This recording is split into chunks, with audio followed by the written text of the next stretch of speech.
Hello and welcome everyone. My name is Arpad Jorzic, founder and organizer of the Hungarian Azure Group community, and today I have the pleasure to open our next Big Azure Day conference, which is the third in a row.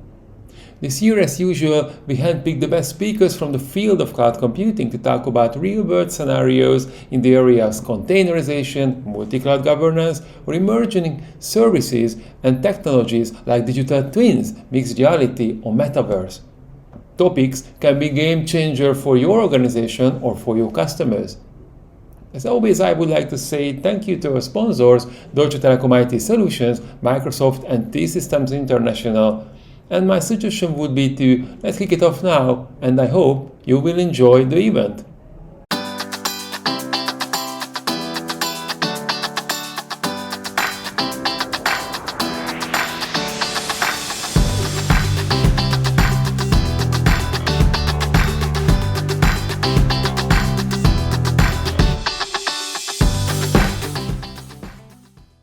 Thanks for having me. My name is Zsolt Török. I'm a cloud solution architect working at Microsoft. And today I would like to show you how to create a cloud-native application, how to modernize your application using serverless containers. Actually, serverless containers is a little bit strange, but the main point is that for sure we have servers behind the scenes. That you don't have to take care about it. That's the main point. So you can just focus really on the development. If you would like to use containers, you have so many possibilities. There are many hosting environments, and it really depends that which one you would like to choose, that how flexible environment you would like to use, how flexible you would like to be from management, from security, from scaling point of view. So for sure we have Kubernetes, and also we have Azure at OpenShift, and actually these are Kubernetes based technologies. And also there are some serverless or platform as a service solutions like Azure Container Instances, Azure App Service, and Azure Functions. And also we have a brand new service which was introduced at Microsoft Ignite last year as a public preview, and this is the Azure Container Apps. This is what I would like to show you today. But before I show you, let's discuss a little bit that what are the main differences, especially between container apps and container instances. So actually, container instance is not really a container orchestration platform. When you are using Azure Container Instances, is the best option if you have just one container and you just want to simply execute this container in the cloud, but you don't have a microservices solutions, you don't have multiple containers which have to contribute with each other because of the application features. So if you have just one simple container, then Azure Container Instance is your friend. But if you have a microservices environment, if you have multiple containers which have to work together, then Azure Container Apps will go into the picture. So what's this actually? The main point of Azure Container Apps that we constantly seeing customers citing Kubernetes complexity. And this is actually a blocker from adopting containers in many cases and microservices application patterns. So Azure Container Apps is built on a foundation of open source technology to deliver completely the same microservices benefits as Kubernetes as a fully managed and a serverless app hosting option. So behind the scene, every container app runs on Kubernetes, Azure Kubernetes service for sure. And also it's using some additional technologies like Kubernetes event-driven autoscaling and also distributed application runtime. And even we have Envoy deeply integrated in the hosting service. So what you can build actually with container apps, what kind of possibilities you have. Here are some common samples. For instance, you can deploy API endpoints, you can host background processing applications, handling event-driven processing, and for sure, you can run microservices. So with each of these applications, you can dynamically scale with CADA, if you remember, and you scale based on HTTP traffic, event-driven processing, CPU or memory load, but also you have a lot more CADA-based scaler available. Let's dig deeper before I show you how it looks like in a practice. Let's dig deeper into some concepts behind the Azure Container Apps. First of all, one of the very important fundamentals is the environment. So individual container apps are deployed to a single container apps environment, which acts as a security boundary around groups of container apps. Container apps in the same environment are deployed in the same virtual network and write logs to the same log analytics workspace. So what are the reasons why you would like to deploy container applications to the same environment?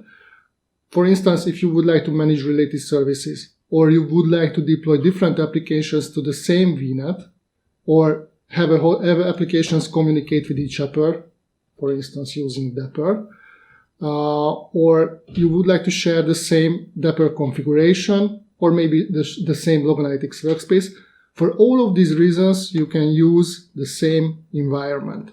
But if you would like to separate them because you don't want that the applications using the same compute resources, or they shouldn't have to communicate with each other, then in this case, definitely you can use multiple environments for your container applications.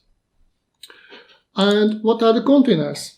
Because actually, this is the base of the whole application layer. So the Azure Container Apps manages the details of Kubernetes and container orchestrations for you. Again, you don't have to take care. And containers in the Azure Container Apps can use any runtime, any programming language, or any development stack of your choice. It is supporting Linux-based container images, and the containers can come from public or private container registry. However, it would be important to keep in mind that Azure Container Apps can't run privileged containers, or it cannot process sys that requires root access.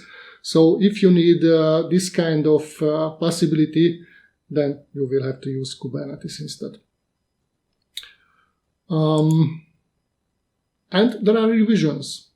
Revision is an immutable snapshot of a container app. This means that when you are deploying your container application, the first revision will be automatically created for you, and new revisions will be created also for you automatically when a container app's template configuration change.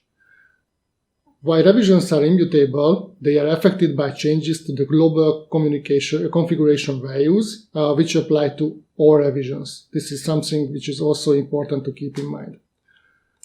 And there is an ingress. As I mentioned, also Envoy is deeply integrated to the service. And this allows you to expose your container app to the public web by enabling this kind of ingress. So when you enable it, you don't need to create Azure Load Balancer. You don't have to take care about public IP address or any other Azure resources. All of this networking will come with the service itself completely automatically with you.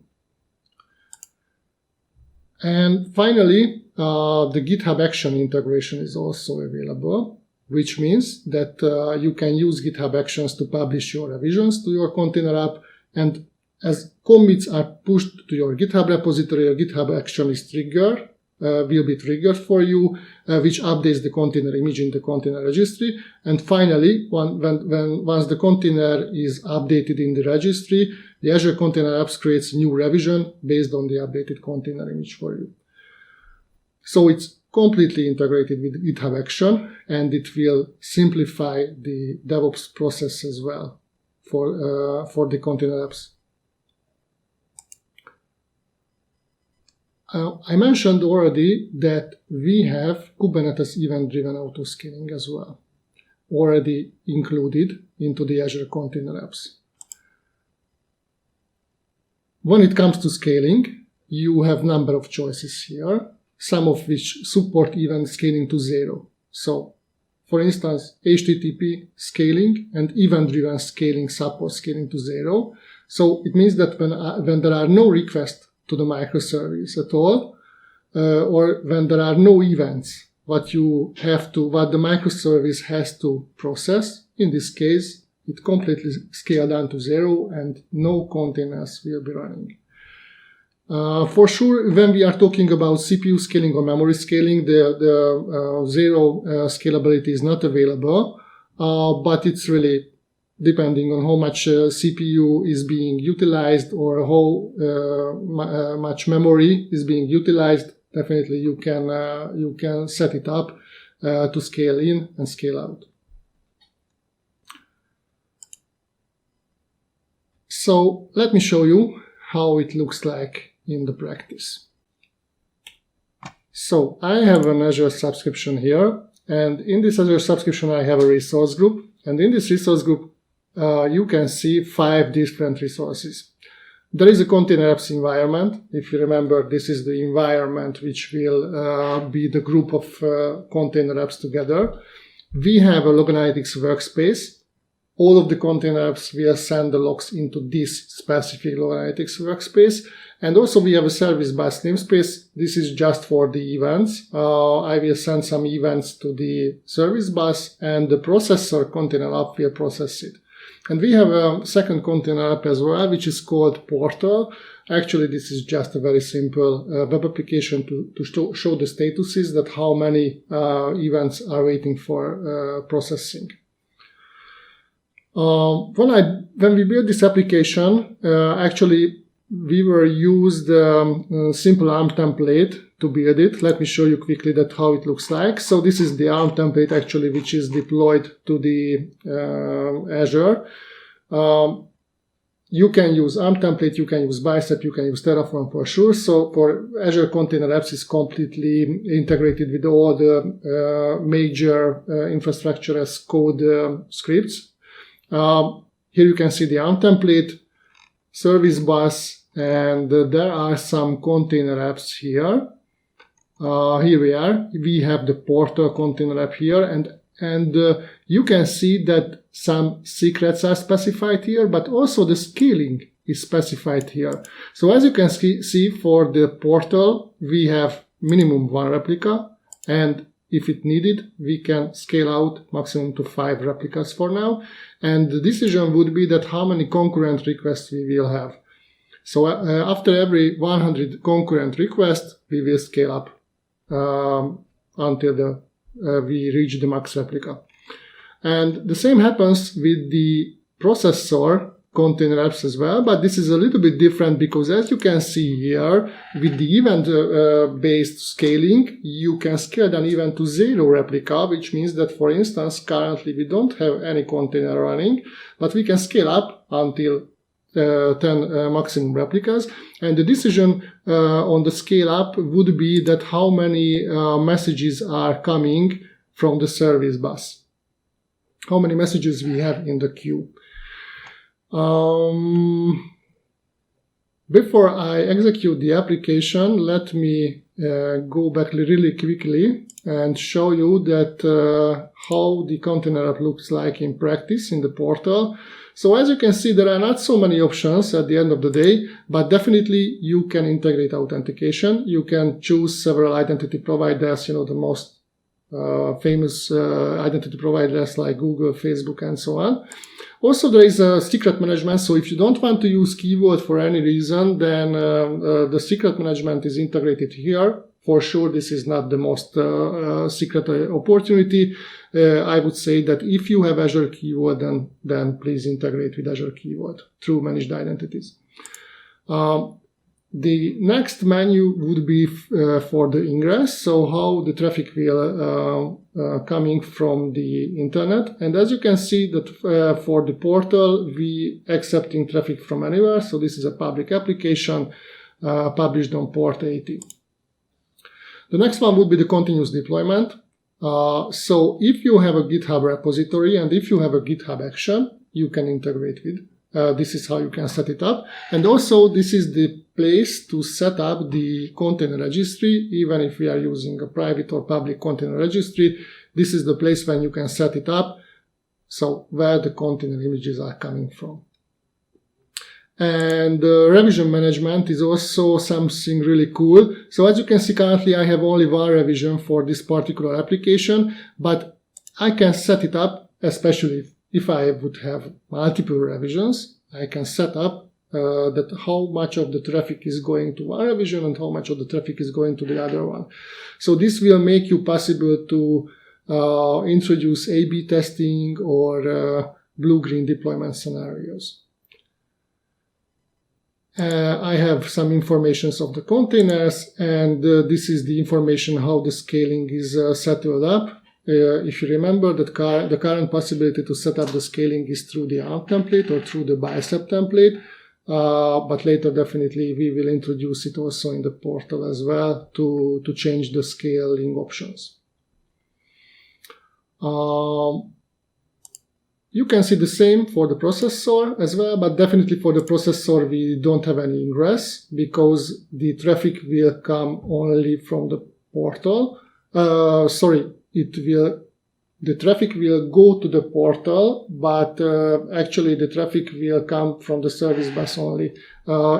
This particular processor microservice will read a queue and it can send some information to the portal about the queue size.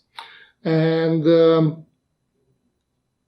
if I click on the log stream, you can see here that actually there are no containers are running at all, because currently we don't have any messages in the queue. So that's why this revision is scaled to 0. So let's create some messages and let's take a look what will happen actually. So I'm going back to the portal and let me open the application. Here we are. So this is the current message or current queue size, what we have. And I have here a small application which will create messages in the queue. So I will execute this application now. It's a very simple small .NET application. Asking that how many orders I would like to create. Let's create 100 orders. So it's just starting to create orders, and immediately you can see on the portal microservice in the portal container app that the order size is growing. And now we have to wait a little bit, because if you remember, currently we don't have any processor running, so the processor should have to be started, and actually 5 different processors will be started, because we will create a processor microservice after every 20 new container, 20 new message. And now you can see that the message, the queue length actually is decreasing, so the processors are started and they are processing the messages for us. So this is how it is working. If I go back to the Azure portal, let me show you just really quickly how the log analytics workspace looks like, how the log stream looks like currently for the processor.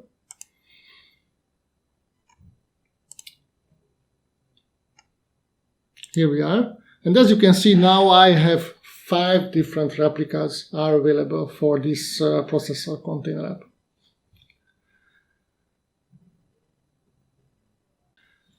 So let me switch back to the slides.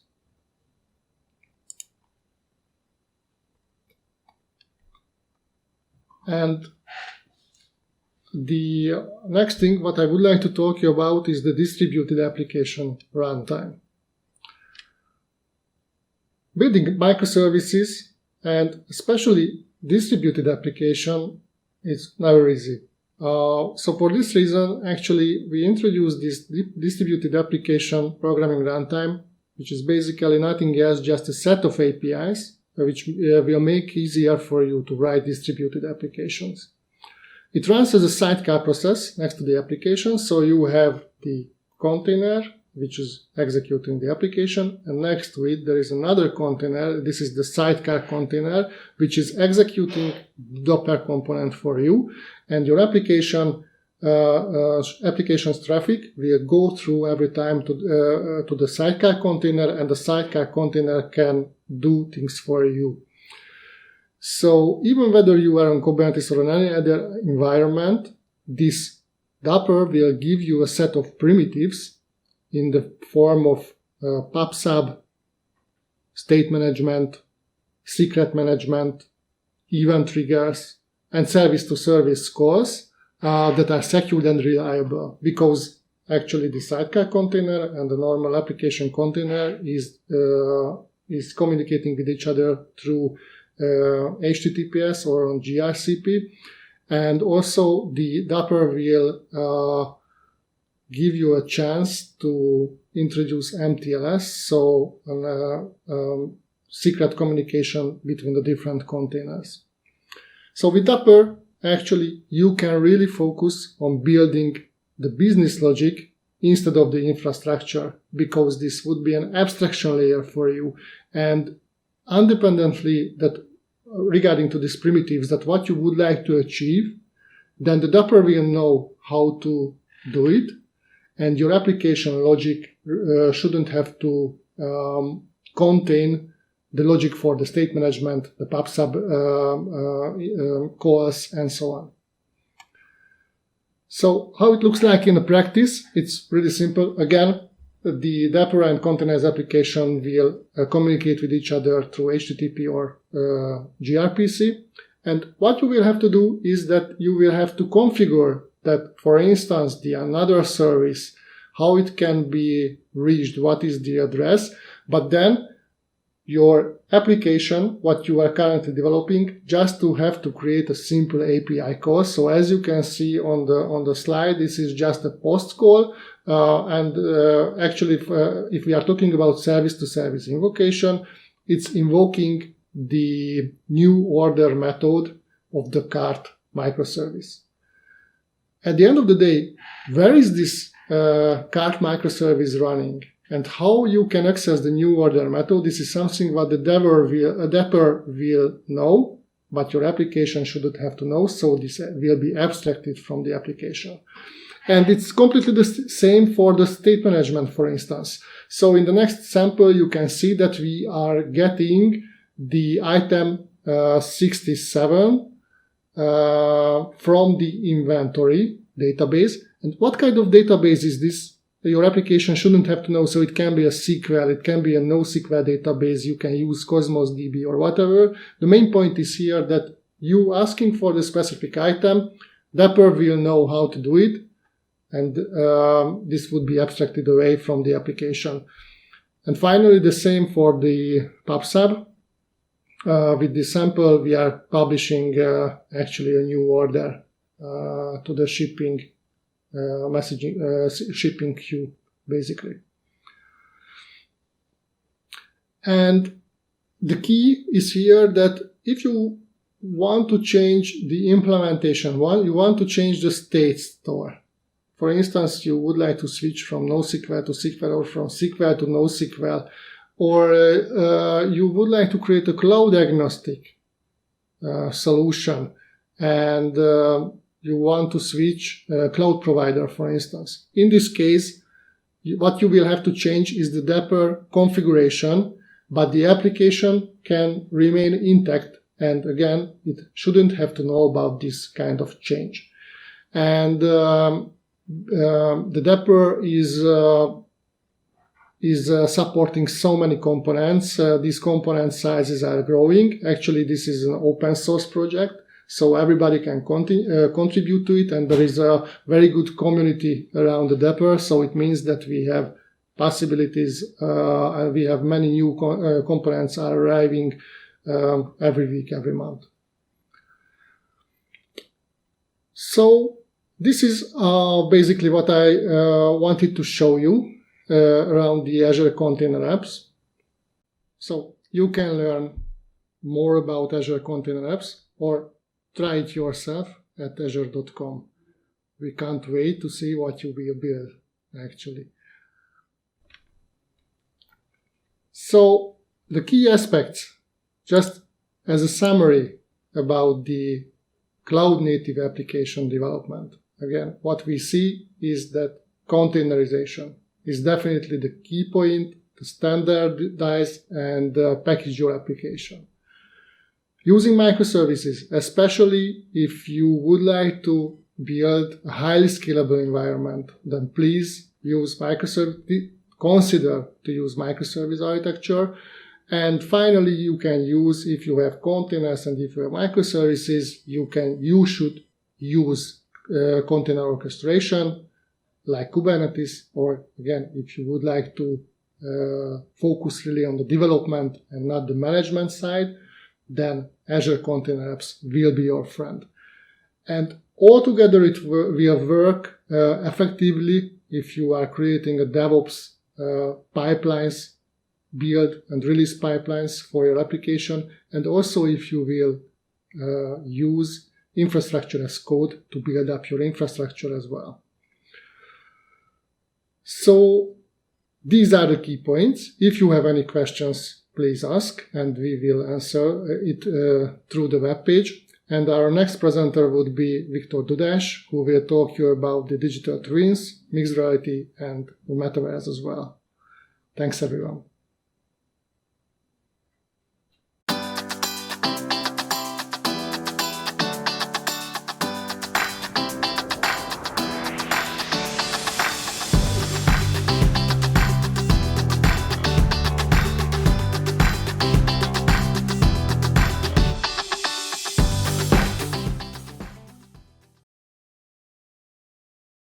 Hello, welcome to Big Azure Day. My name is Viktor Dudás. I'm a data and AI specialist in the Central Eastern Europe hub. I'm responsible for my customers' data assets, and I would like to maximize their value with them. Today, we're going to talk about building digital twins, mixed reality, and metaverse apps.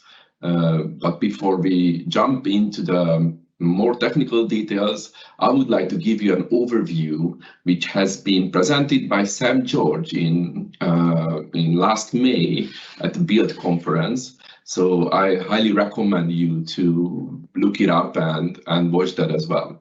So let's start. How the intelligent cloud and intelligent edge looks like, and what's Microsoft vision in that space. Intelligent cloud, of course, we are always talk about cloud, and we believe that every workload must be put in Azure. However, this is not the real life situation. Most of the time, we need to think about the edge devices, their compute power, and the low latency, of course. Like, imagine a self-driving car. It's unacceptable to wait for the cloud to answer for analyzing an image. So it's important to have those compute power on the edge. So these two together are making up an ecosystem which is crucial to think of it.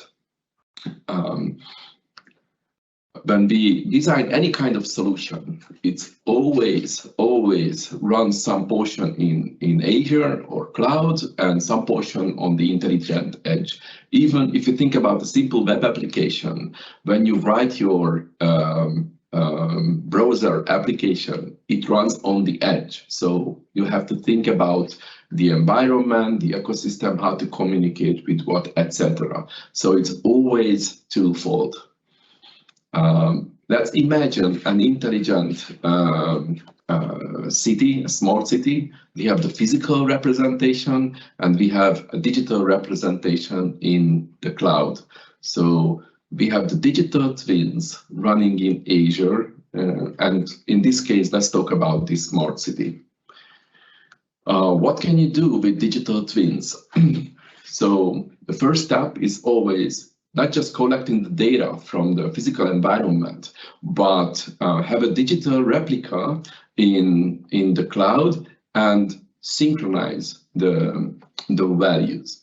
So they're always a reported state, and in the digital environment, we have a desired state.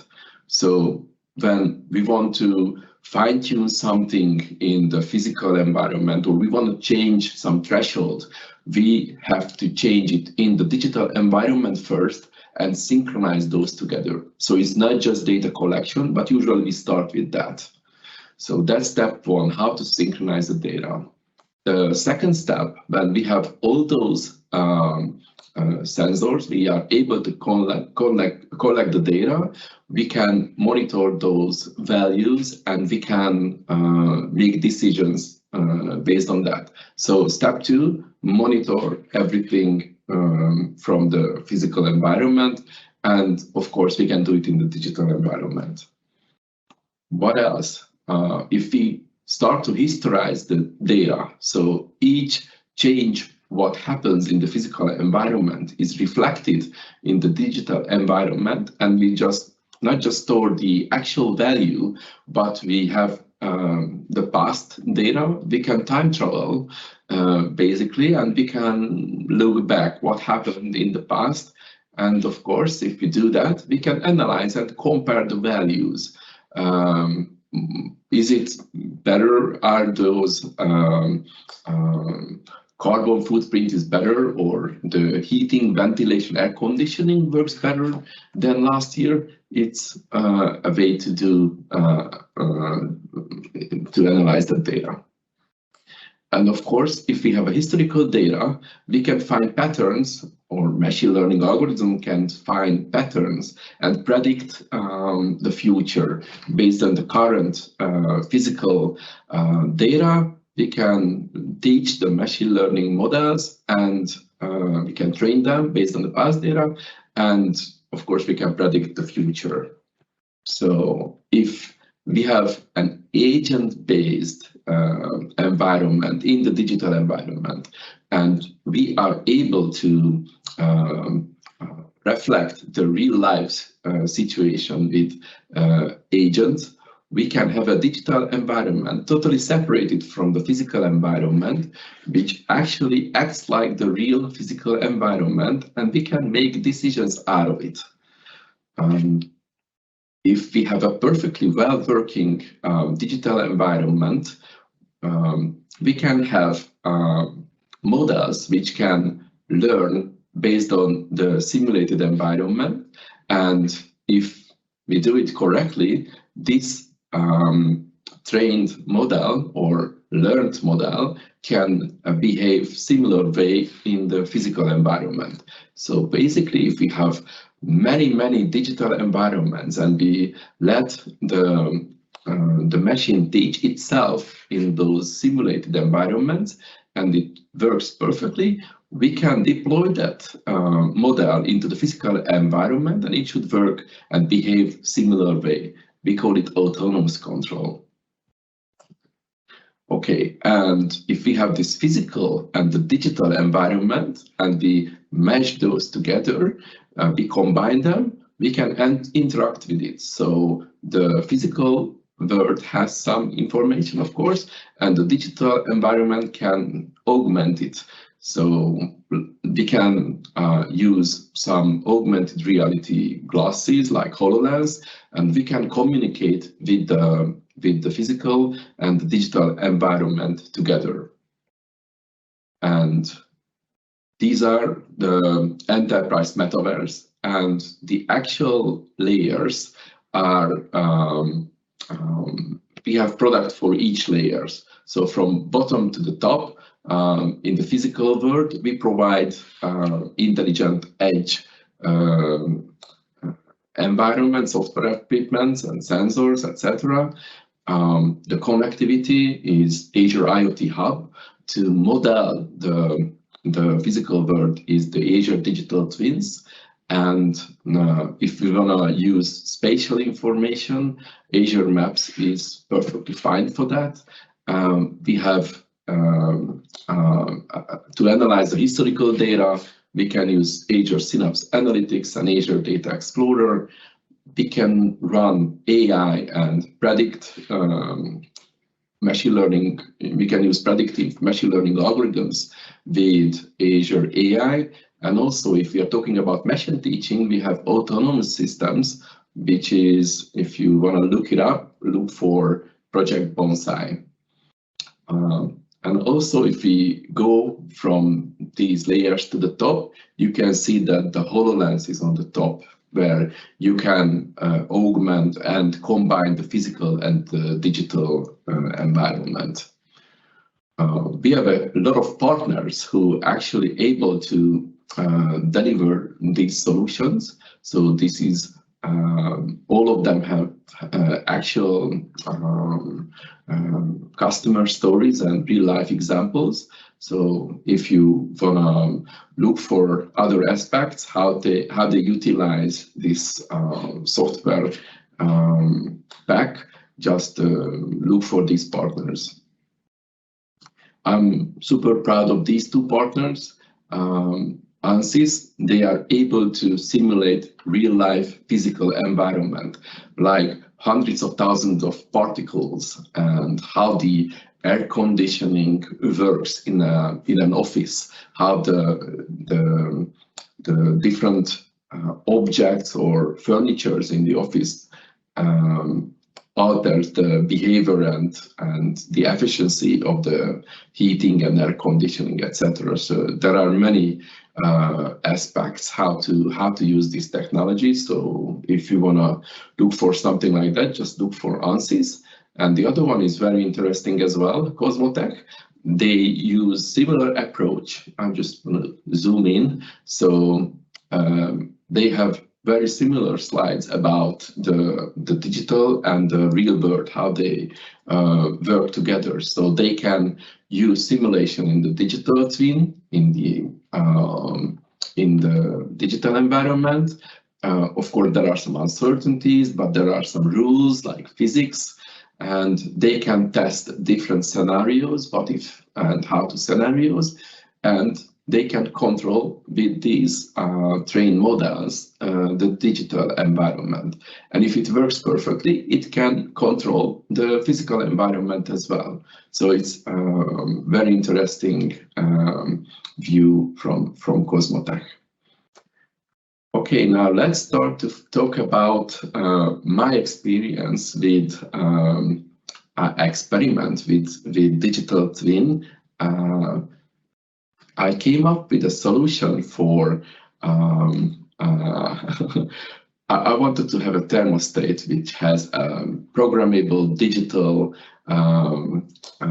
edge version. I have a thermostat at home, but it's not smart enough. So I started to test a simple device. It's a very old Raspberry Pi 3 with a sense head.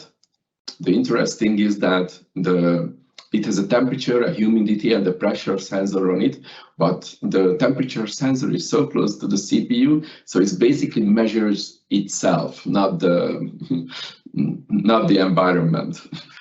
Anyhow, so I came up with this architecture, and I love how easy to combine different services like Lego pieces together. You can use different programming languages. You can use low-code or no-code solutions, or of course, if you want to do heavy coding, it's always up to you, and yeah, you can do that as well. So this is my workroom where I have this thermostat with this Raspberry Pi. It has a sensor, so it measures the environmental parameters, the telemetry data of the workroom, and it sends the telemetry data to Azure IoT Hub. To update the digital twin and have an actual value of the environment, we need a solution to grab the data from Azure IoT Hub and push it to the digital twin. I have also chosen Node-RED, where there was a ready-made package to communicate with the IoT Hub, and it was able to update the twin continuously. With just a simple wizard, I can export the data to an Azure Data Explorer, which is basically a time series database, and it can store every change what happens in the digital twin. And also it has not been implemented, but it's again just a simple script to export the data in a Parquet format to the data lake store. So Azure Data Explorer is the main database right now, and you can use Grafana and the Azure Data Explorer dashboards to create near real-time dashboards for that data. I'm going to show it to you. The interesting part is that we have 3 different time planes. The first one is the actual data. So I have the digital twin in Azure Digital Twins, which means that every change in the temperature, every 5 seconds, I have an updated value of the workroom environment. So this is the real time or the actual plane of the time. And when we use the historian, we can use middle term or midterm data set. So it's sort of cache. We can store data in Azure Data Explorer for a month, a year, or a couple of years, and we can archive the data continuously to an Azure Data Lake store. So this is important to see that we have all 3 layers or all 3 time planes in this model. So okay, everything is containerized. So all the Node-RED containers are stored in Azure Container Registry. I used simple Visual Studio Code to create the Docker files, and I just updated or uploaded into the Container Registry. So each time an update happens, automatically these services gonna grab the latest version from the Container Registry. Okay, let's move on. So just I wanna welcome you again. This is the actual thermostat. So this is the Raspberry Pi with the Sense Hat. This is an intelligent edge device. It runs the Node-RED code. As you can see, this is Debian, the latest version, stable version, the Bullseye version, and I have 3 running edge nodes. The first 2 is the standard intelligent edge components, the edge agent and the edge hub, and the third one is the thermostat, which is the thermostat container itself. So this one communicates with the Sense Hat and sends the data to IoT Hub. Okay, this is how my Node-RED dashboard looks like. So you can set the temperature on the right side. This is the thermostat. This is, as you can see, the measured temperature is not correct because it is way too much. So in my workroom, it's less than that, I can promise. So this is the UI. This is a simple Node-RED where all the data is requested by an HTTP. I had to cheat a little bit, I will talk about it later. So I use an HTTP request to grab the latest data, and you can see the payload on the right side. So it returns the temperature, the humidity, and the pressure. And basically, that's it. And it just sends the result into IoT Hub over here. The rest is when you are not able to communicate with the edge. So I generate random numbers for all 3 of these. These are the buttons to set the thermostat to up and down, and basically, yeah, that's it. And you can remotely set the temperature if you like. Okay, so as I said, I had to cheat because I was unable to communicate with the sense head from the container, so it's a pity. But the host runs again a Node-RED workflow. It was able to communicate with the sense head, and it just sets the flow variable, payload variable. So we just keep it in a local variable, and each time an HTTP request comes in, we just return 200 and set the message payload to the stored version. So it runs simultaneously. Okay, let's talk about digital twins. It's very easy to create the digital twin in Azure, just a couple of clicks, and you get an Azure Data Digital Twin Explorer out of the box. You can create your own models. It's called Digital Twin Definition Language, DDDL files. It's a JSON file actually, and you can have your devices and environment modeled in those JSON documents. So you just simply upload those files into the Digital Twin Explorer, and as you can see, I have 3 properties on my thermostat, like temperature, humidity, pressure, and it has a relationship. So each room has a thermostat. So it's important to see that this is the model graph. This describes the environment schema, and the actual instance of the environment can be managed by an Excel sheet. As you can see here, we have the model ID, so we reference to the digital twin model, and we call it living room or workroom or whatever.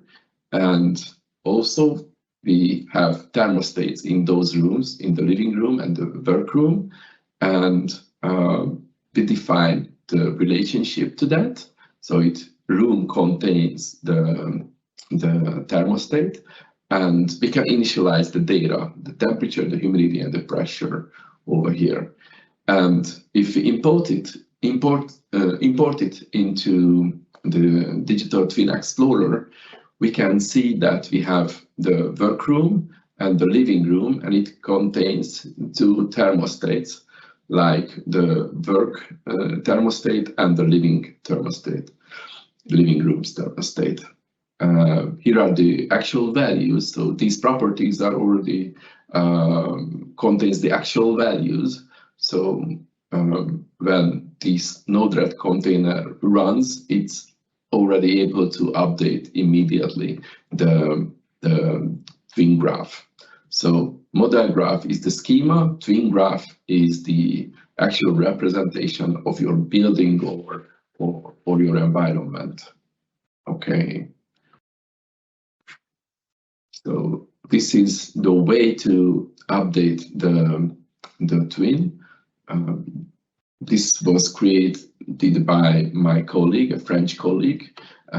These nodes, it just simply you import it into the Node-RED environment, and you can use those nodes immediately. So he implemented his IoT Hub receiver node. It's just able to grab the payload. The payload is actually stored in the D2C message. So each time the temperature is measured, a message is sent over to the IoT Hub, and this receiver is able to catch that data, like the temperature, the humidity, and the pressure, 3 properties. And to update the twin, we need to have a reported properties array where we just name the property to the proper measure and the value. So like this. And this is the only adjustment we had to make to the device to cloud message to be able to update the twin. So it's super easy, super easy. So now we have the data in IoT Hub, and the telemetry data is pushed into the digital twin. We want to make a connection to Azure Data Explorer to use it as a historian. So every change into the Azure digital twins will be reflected in the Azure Data Explorer. For that, you need to create a technical event hub, which can be used by Azure Data Explorer to ingest the data. So it's super easy. Also, there is a plugin in Azure Data Explorer which can be used to join queries from the digital twin and the historical data. So if you want to compare the actual data with the historical data, the time series data, you can combine those together. Also, as I mentioned before, you can have a long-term historical external table in a data lake store, an archive, and also you can reference it as an external table from Azure Data Explorer. So ADX can handle all three time planes at the same time. Now let's look at an example how the Azure Data Explorer custom query can be used. So the schema has been generated by the wizard, so it has been created for me, and all the ingestion pipeline has been created. So we just filter for the temperature. The key is the measure, and we just want to have the last 1 hour data, and we can project the timestamp, the key, which is the temperature, and we need, because it's stored as a string, as you can see, the value is stored as a dynamic value, we need to convert it to double. So with a simple query, we can get the data from the digital twin and from the historical table, and we can visualize it as a time chart. It's just easy like that. If you wanna use a dashboard for that, you can utilize Azure Data Explorer dashboard. I've created the similar way, three reports or three reports to show the temperature, the humidity, and the pressure value, and then you can see it automatically updates itself. It's a little bit speeded up, but it updates itself every 30 seconds, the last 15 minutes. If we can do exactly the same in Grafana. Grafana is excellent for near real-time dashboards. It has a native support for custom query language, so you can easily connect to Azure Data Explorer, grab the data and visualize the way you like. So you can see I've chosen some very nice colors from the tool. I'd rather not do that again. Okay, so let's look at a digital twin schema. It's I forgot the name of that. It's a real estate core. So as you can see, the thermostat is just that tiny node on the screen. So you can have a very complex model graph for your smart building, and this can basically cover all your needs. And you can see the thermostat is over there. It's very complex, but there are 3 different model graphs available by Microsoft, so you can look it up. This one is the real estate core, DDDL. Okay, let's look at another example. This is a digital twin representation of a factory. There is a salt machine over there, Amy's salt machine, and we see the outflow rate is too high, and you can see the outflow is 250 meter per second, so it's way too much. You can imagine this scenario where you can use your augmented reality glasses and you can analyze and interact with your factory. It's super easy to use these tools if you make your solution this way.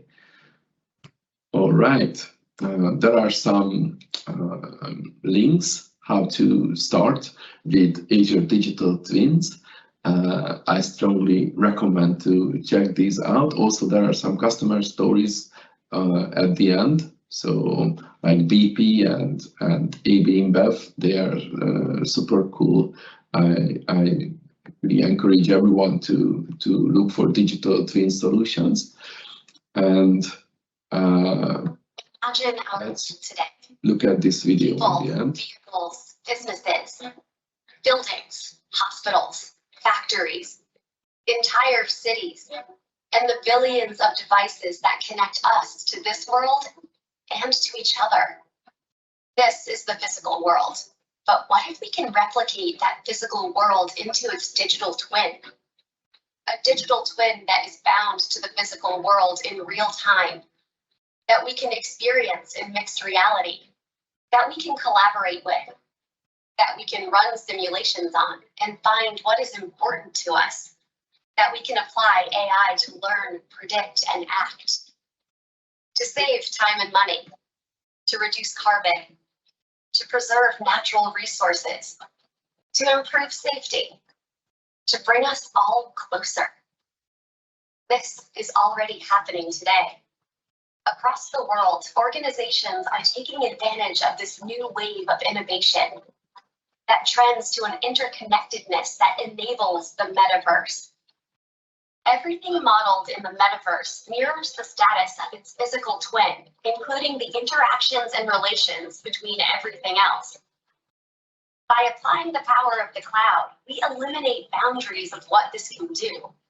The potential is limitless.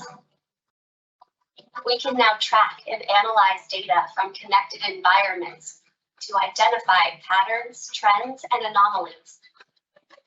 We can now simulate any possibility, evaluate outcomes, determine the impact of any change or condition.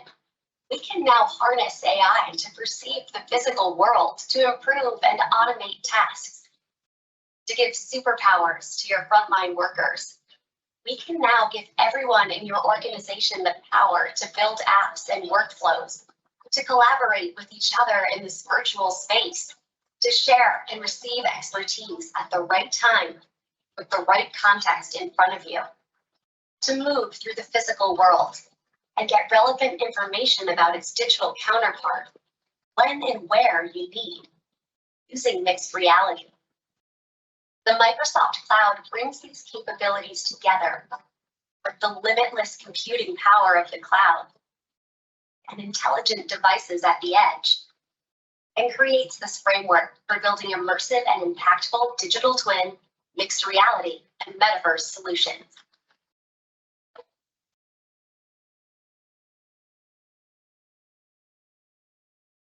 I hope you enjoyed this session, and please have a wonderful day and take a look at the rest of the presentations. Bye.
Thank you very much for having me.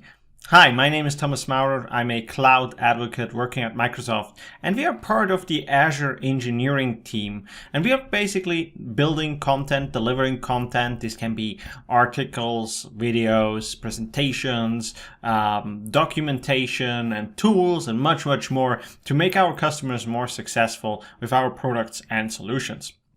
Another big part what we're doing is we're listening to feedback. We want to know from customers what is working, what is not working, and how can we make our products better for them. So we take that feedback and we directly go to our counterparts, our program managers and engineers who work on these services and products, and we bring them back that feedback to hopefully help improve the product. Now, in this session, I'm going to talk about Azure Hybrid and especially about Azure Arc and how you can leverage Azure Arc to manage your hybrid or multi-cloud environment. Now, I promise you, I will show you a couple of demos actually to see how we can do that. But also before we go actually into this, I want to explain a little bit more why we're actually doing this and how we're actually using that service or our hybrid cloud solutions, including Azure Stack and Azure Arc and many, many other things to make our customers more successful. So first of all, why are we doing this? One thing we are seeing is that our customers' environments get increasingly complex, right? And there are many, many reasons out for this, but we identified 3 high-level reasons why they're getting more and more complex. First one is customers usually manage like tens or hundreds or thousands of different applications. And some of them are very modern applications based on Azure PaaS services, serverless, containerized, written in modern languages. But then we also have a ton of like traditional workloads and apps which run inside virtual machines or even on physical machines. And obviously IT and developers, they need to take care of all of these different applications and manage these. And then we also have seen that there are a lot of customers have a very diverse infrastructure. They have their own data centers, their edge locations, branch offices, factories. They sometimes use service providers. And that obviously also needs to be managed and taken care of. And also, like if you do deployments to these platforms, there are many things you need to think about. And last but not least, we're also seeing customers being in a multi-cloud environment, right? Sometimes it's a strategy decision. Sometimes they just end up there because some part of the company decided, like a business unit decided to already use a specific cloud provider, and then the company in general decides to use Microsoft Azure as the main cloud provider, which, by the way, is a fantastic choice. But they will end up not just migrating everything over in a couple of days, right? They will end up having that multi-cloud environment. And again, this is a fair point. There are also many other reasons we're seeing, and we'll talk about in just a bit where this is going to happen. And when we speak about hybrid and multi-cloud, this is not something we just made up, right? It's something we actually see in the numbers from different studies, from different companies, like Gartner and so on. And interestingly here, we can see that 90% of enterprises depend on hybrid cloud solutions, right? They have a hybrid setup. And then we can also see that 93% of enterprises have a multi-cloud strategy. So there is definitely a large amount of companies ending up in these scenarios, and we want to address these with our solutions. Now, what are the reasons actually for doing hybrid or multi-cloud? Now, there can be many reasons. Some of them are, for example, regulatory and data sovereignty reasons when it comes to compliance and so on, where you, for example, are not allowed to store data outside of your country. And in that case, for example, Microsoft does not have a data center in your country or any in that sense, then the company needs to decide, okay, we need to probably store that internally and so on.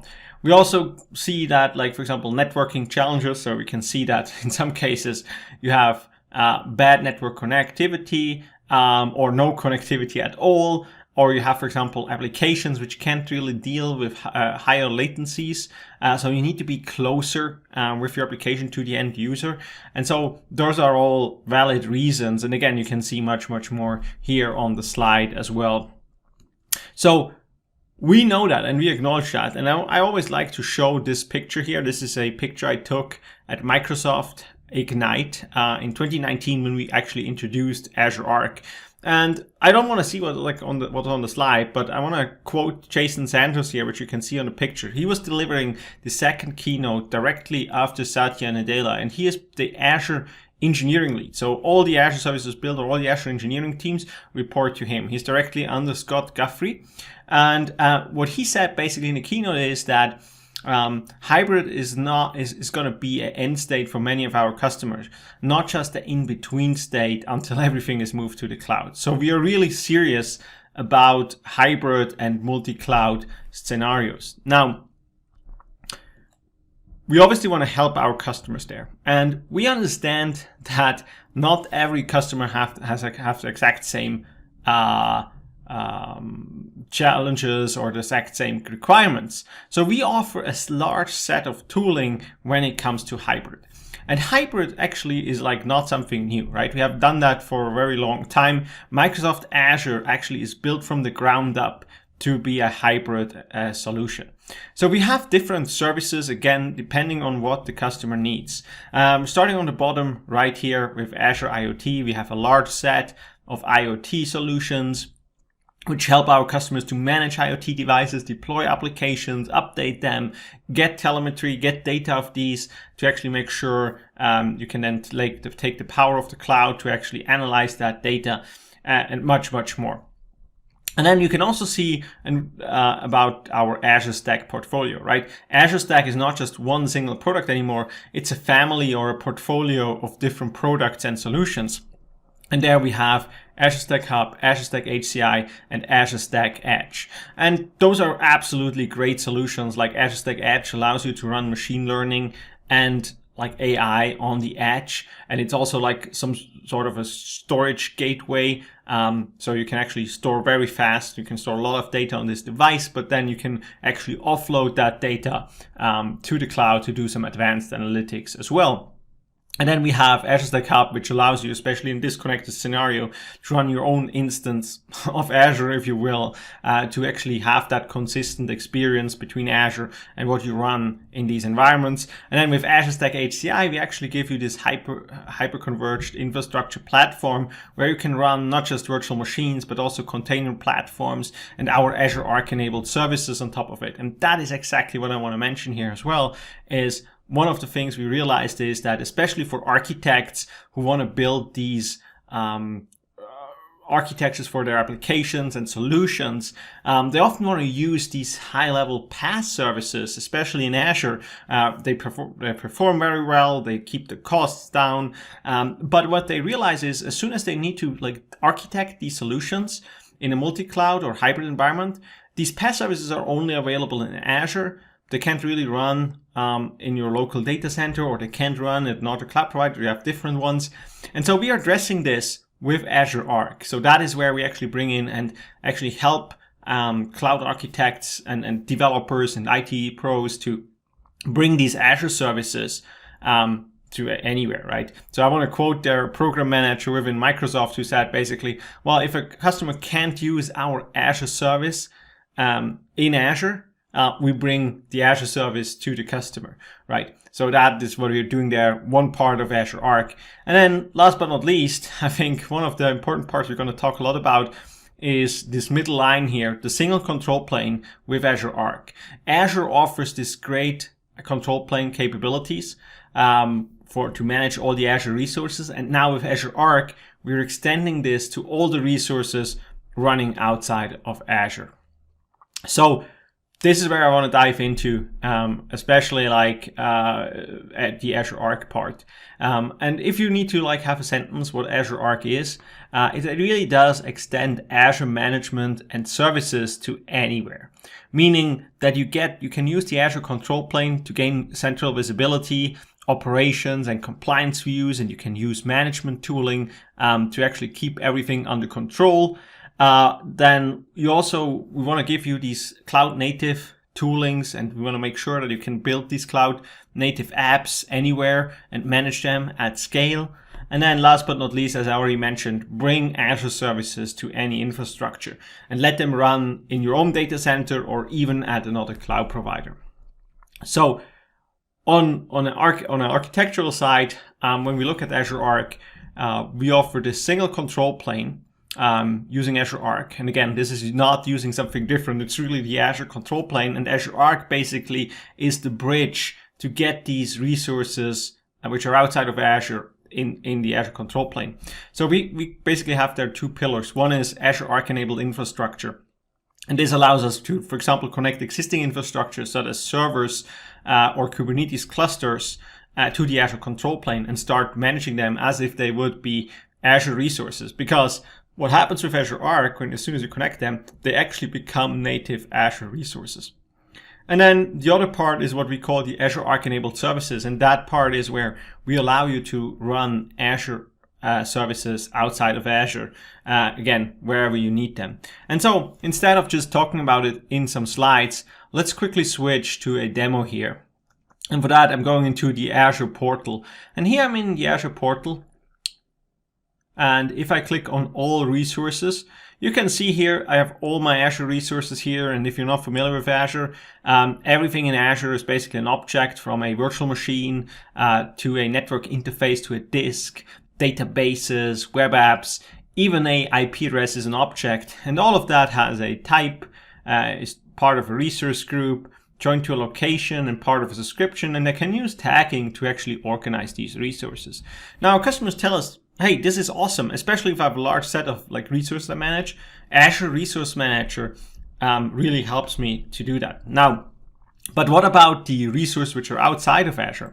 And so I want to show you really quickly how that looks like. So if I now have already onboarded a couple of resources, such just servers, to the Azure control plane. So I have a couple of servers running here on-prem in my own data center, which is actually underneath my desk here, or I even at another cloud provider. So these are the Azure Arc enabled services here. So for example, I have here a couple of servers which I want to show. And then I also want to see my servers running in Azure. So I go to my Azure virtual machines, and now I filter for just these two things, which means now I can see all my servers in one single view. Doesn't matter what they're running. Like you can see here now, I can see my Azure VMs next to my servers running outside of Azure using Azure Arc. And you can see here also the Azure Arc machines. They're part of an Azure resource group. They're part of a subscription. They also have tagging. So if I, for example, go and filter tagging, I can go out and filter there. For example, let's do for cost center here. And I have a couple of cost centers, so I just filter all my servers for this specific cost center. And you can see here now, they're all listed like that. I obviously can do much more. I cannot just list cost centers. I can basically create tags for everything. So I can actually go out and filter this. Now, you might say, Thomas, okay, this is great, but I actually need to do more. And so, yes, you can absolutely do more. And one thing I want to show you here is Azure Policy.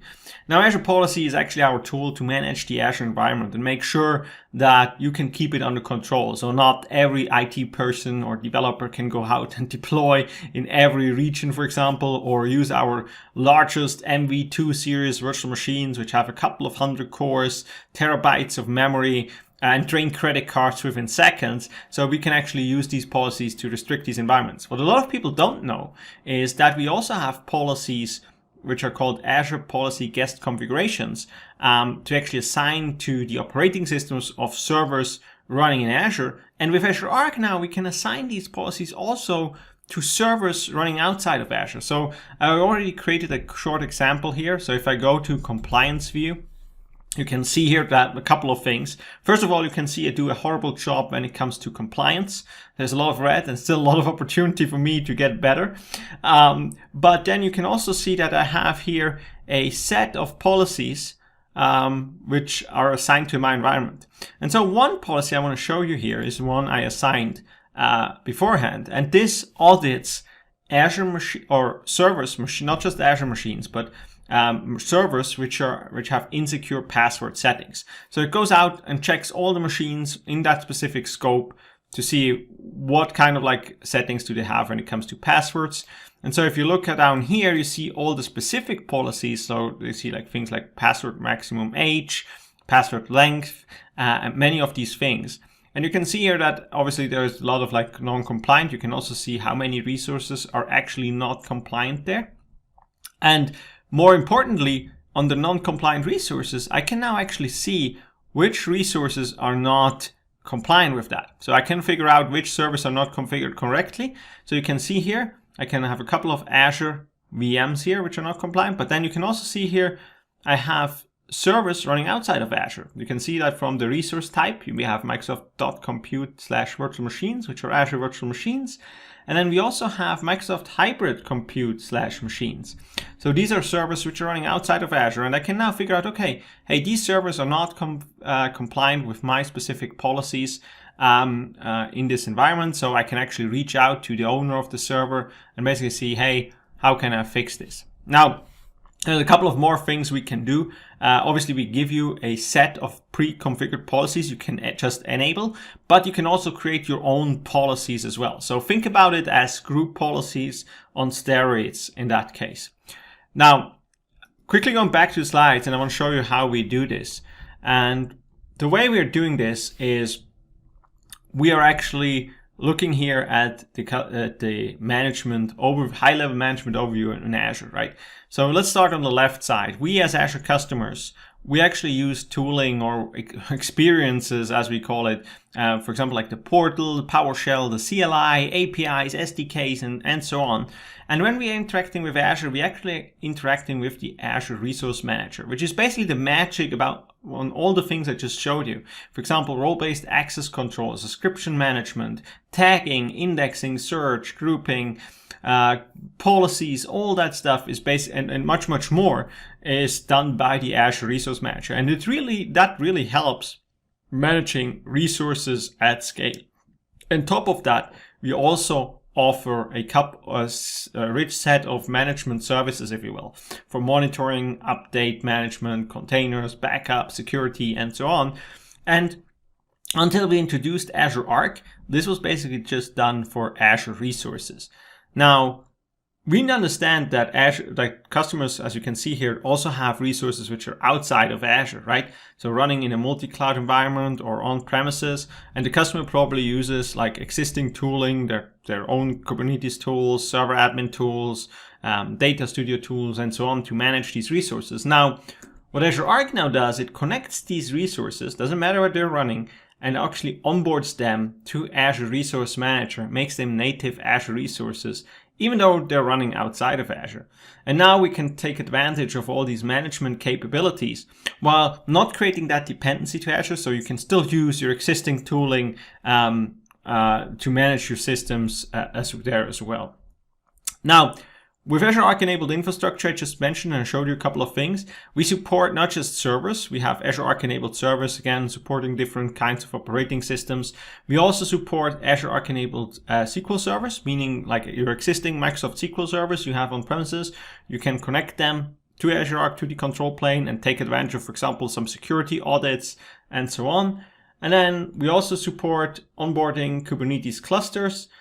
So this doesn't need to be necessarily just a Microsoft flavor of Kubernetes. It can also be OpenShift or Ranger or any sort of like Kubernetes, depending on if it's validated or not. But you can get that, most of them probably validated, and we can actually manage these. Now, I want to show you like a little bit more what you can do. What does managed actually mean? So if I go back here on the home side, and I go to Azure Arc. This is the Azure Arc Center, as we call it. And this is where you would go if you want to onboard any type of resources or when you do anything with Azure Arc. This is the place you would go. So here you can see in the middle, it gives you a couple of information how to add your existing infrastructure or deploy services. And then if you look at the menu here, we have a couple of things here, but I want to highlight at the moment. I want to the infrastructure part. So that is where you can manage your servers. You can also go out and manage your Kubernetes clusters, or also Azure Stack HCI, right? So you can go out and actually manage these systems as well. But now, for now, let's just have a look at servers. So you can see here a list of servers specifically here. So I can go in and you can see here, this looks like a Azure resource, right? It's part of a resource group. It's part of a subscription. You can see some additional information here as well. So you can see this is actually a server joined to a local domain.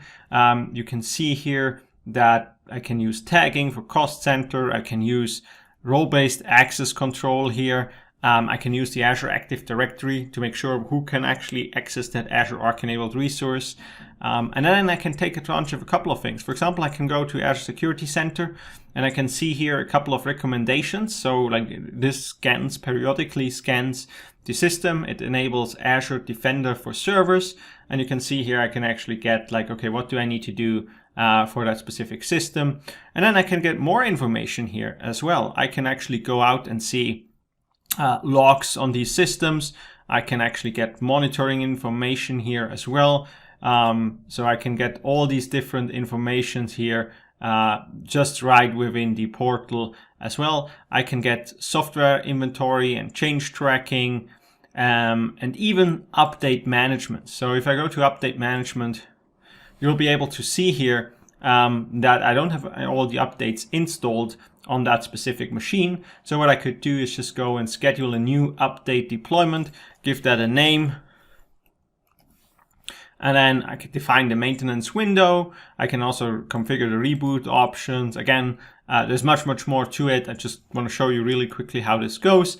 I can then say update now or schedule this update for later, because we're currently in a presentation, would probably not make much sense to restart the server now.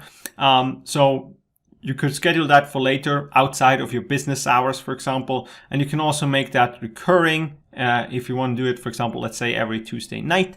And then you can, for example, here define which classifications of updates do you want to install. You can include and exclude different updates. You can run a pre and a post script, and at the end you just review it and create that update deployment depending on if you want it. So this is obviously great if you do that for a single machine. You might say, Thomas, like, okay, well, I have hundreds of servers. How do I do that there? So if you click here on manage multiple machines, this will take you to the basically centralized place where you can see all the updates for your different servers onboarded to Azure Update Management. And you can see here we have some couple of Azure servers and non-Azure servers, and I can also schedule an update deployment here.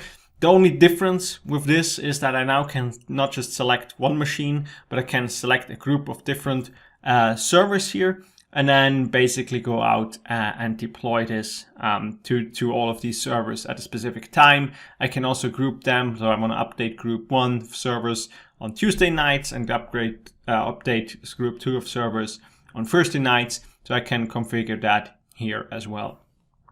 So this is what we can do with Azure Arc enabled infrastructure and servers. Again, I could do similar things for Azure Arc enabled Kubernetes as well. I can also take advantage of Security Center, monitoring, and much more there as well. It's not just about servers, but I can do that there as well. Now, going back to this slide here, where we actually see, we talked about now is the Azure Arc enabled infrastructure, but you can also see that I have here now the Azure Arc enabled services. And this allows me to deploy these Azure services outside of Azure. So for example, we have Azure application services outside of Azure. So you can go out and have app service, function, logic apps, API management, or event grid running outside of Azure. So you can run that in your own data center, or you can run that even at other cloud providers as well. And well, most applications now not just need these application runtimes, but they also need databases in the background. And we offer with Azure Arc enabled data services, we offer, for example, SQL managed instances to run the Azure SQL part piece outside of Azure. So basically anywhere on any hardware you have around, you can actually run it, and it's deployed as a service, which does not mean that you, like, for example, you need to go and upgrade. It does that automatically. You can run it at a scale, and you get that unified management experience as if you would run it in Azure as well. Now, this obviously has a couple of really big advantages. You can now use like your existing tools and practices to build and deploy your applications, right? So with Azure Arc enabled infrastructure, we give you tools to manage these servers, but on Kubernetes clusters, and you also how you can actually deploy applications on your Kubernetes clusters as well. We then provide Azure Arc enabled data services and Azure Arc enabled application services. So you now have these Azure services outside of Azure, and you can now build these consistent application architectures. So if you want to build an application which uses functions, Azure SQL, and for example, web apps, you can actually do that and build that not just in Azure, but anywhere else you need to run it. Now, you might say, what does it need to do that? Now, what you need to actually run Azure Arc enabled data services or Azure Arc enabled application services is a Kubernetes cluster. Now, if you don't have the experience with that, that could be like, let's say, an OpenShift cluster, could be Ranger, could be other flavors of Kubernetes as well. They just need to be managed by Azure Arc, and I quickly want to show you that before we go into this deeper. If I go to Azure Arc here now, what I have here is I also have my Kubernetes clusters, which I manage now. Again, these are running in my own data center or even at other cloud providers. And now what I can do is I can convert these to custom locations. So now I have created 2 custom locations here, and you can see here those are depending on these Kubernetes clusters here. One is called Tom's Data Center 01, and this one is running in my on-premises location, and then I have the other one called Other Cloud Provider 01. This is running at another cloud provider. So if I now want to go out and deploy, for example, a web app, I just go to web app to app services here, create a new web app, and you can see here it looks basically the same. What I can do, I need to choose a resource group here, and then I could define a name of that app. But where the big difference is, and again, this is now deployed in Azure, and if I go to regions, I get all the Azure regions. But if I scroll up here, you can now see that these custom locations show up. So now I can, for example, say, hey, I want to deploy that web app, not running in Azure, but running on premises in my own data center, in Tom's Data Center 01. I select that, and then I can actually go out and deploy this as it would be a web app running in Azure. Now, the cool thing about this is that it's really a consistent experience. It's not just in the portal, right? You can also use infrastructure as code using ARM templates or Bicep. You can use the CLI to do that. You can use your existing VS Code tooling, for example, to do that as well, and just set this up. So pretty powerful stuff here. And if I go back to the slide, is now, again, the only thing I need is a Kubernetes cluster. So what are for the customers who, for example, can't run their own Kubernetes cluster, right? So what we have here is with Azure Stack HCI, we give you this powerful virtualization or hyperconverged infrastructure platform to run your Windows and Linux VMs, but then run Exchange server or any other applications basically in that as well. And then you can not just run VMs on top of Azure Stack HCI, we can also run AKS on Azure Stack HCI, which means you can now get the Azure Kubernetes service, which normally runs in Azure, outside of Azure in your own data center. And on top of that, you can then deploy your own containerized applications, or you can run Azure Arc enabled services, which I just showed you, on top of that as well, and then build your cloud native applications. And all that is managed using Azure Arc. So you get the full stack management. I can manage my servers, I can manage my Azure Stack HCI cluster, my AKS cluster. I can manage my containers and Azure Arc enabled services directly over the cloud to make sure that everything has a consistent experience there as well. So with that, if you want to learn more about this, and again, there's much more to learn. If you're going into a hybrid or multi-cloud approach, I highly recommend that you have a look at the Cloud Adoption Framework, especially because now we have a deployment scenario for hybrid and multi-cloud. And I have put the link in here so you can actually go and check it out. And it has everything I just talked about and much more documented. And it's based on proven practices and guidance from our field teams, from our engineering teams, as well as from our partners and customers. And we took all that knowledge and put it together into that guidance in that framework called the Cloud Adoption Framework. And especially focus as well on hybrid and multi-cloud. We also have great training resources. So if you're not familiar with Microsoft Learn is a free learning platform. So you just go to microsoft.com/learn. And you can there basically, without having an Azure subscription, you can basically go through different learning modules for Azure, but also for a lot of many other Microsoft technologies and even non-Microsoft technologies as well. And then learn there for free. And we give you videos, we give you text, we give you questions, but we also give you these sandboxes. So even without having an Azure subscription, you can try out some Azure services, you can try things out and actually see and build things for free for a certain amount of time every day. And then we also give you reference architectures and guidance in the Azure Architecture Center, and obviously much more on best practices there as well. So again, you can find all that information here directly. And then with that, I want to say thank you very much for listening. I hope this was helpful, and I hope you liked the other presentations coming up.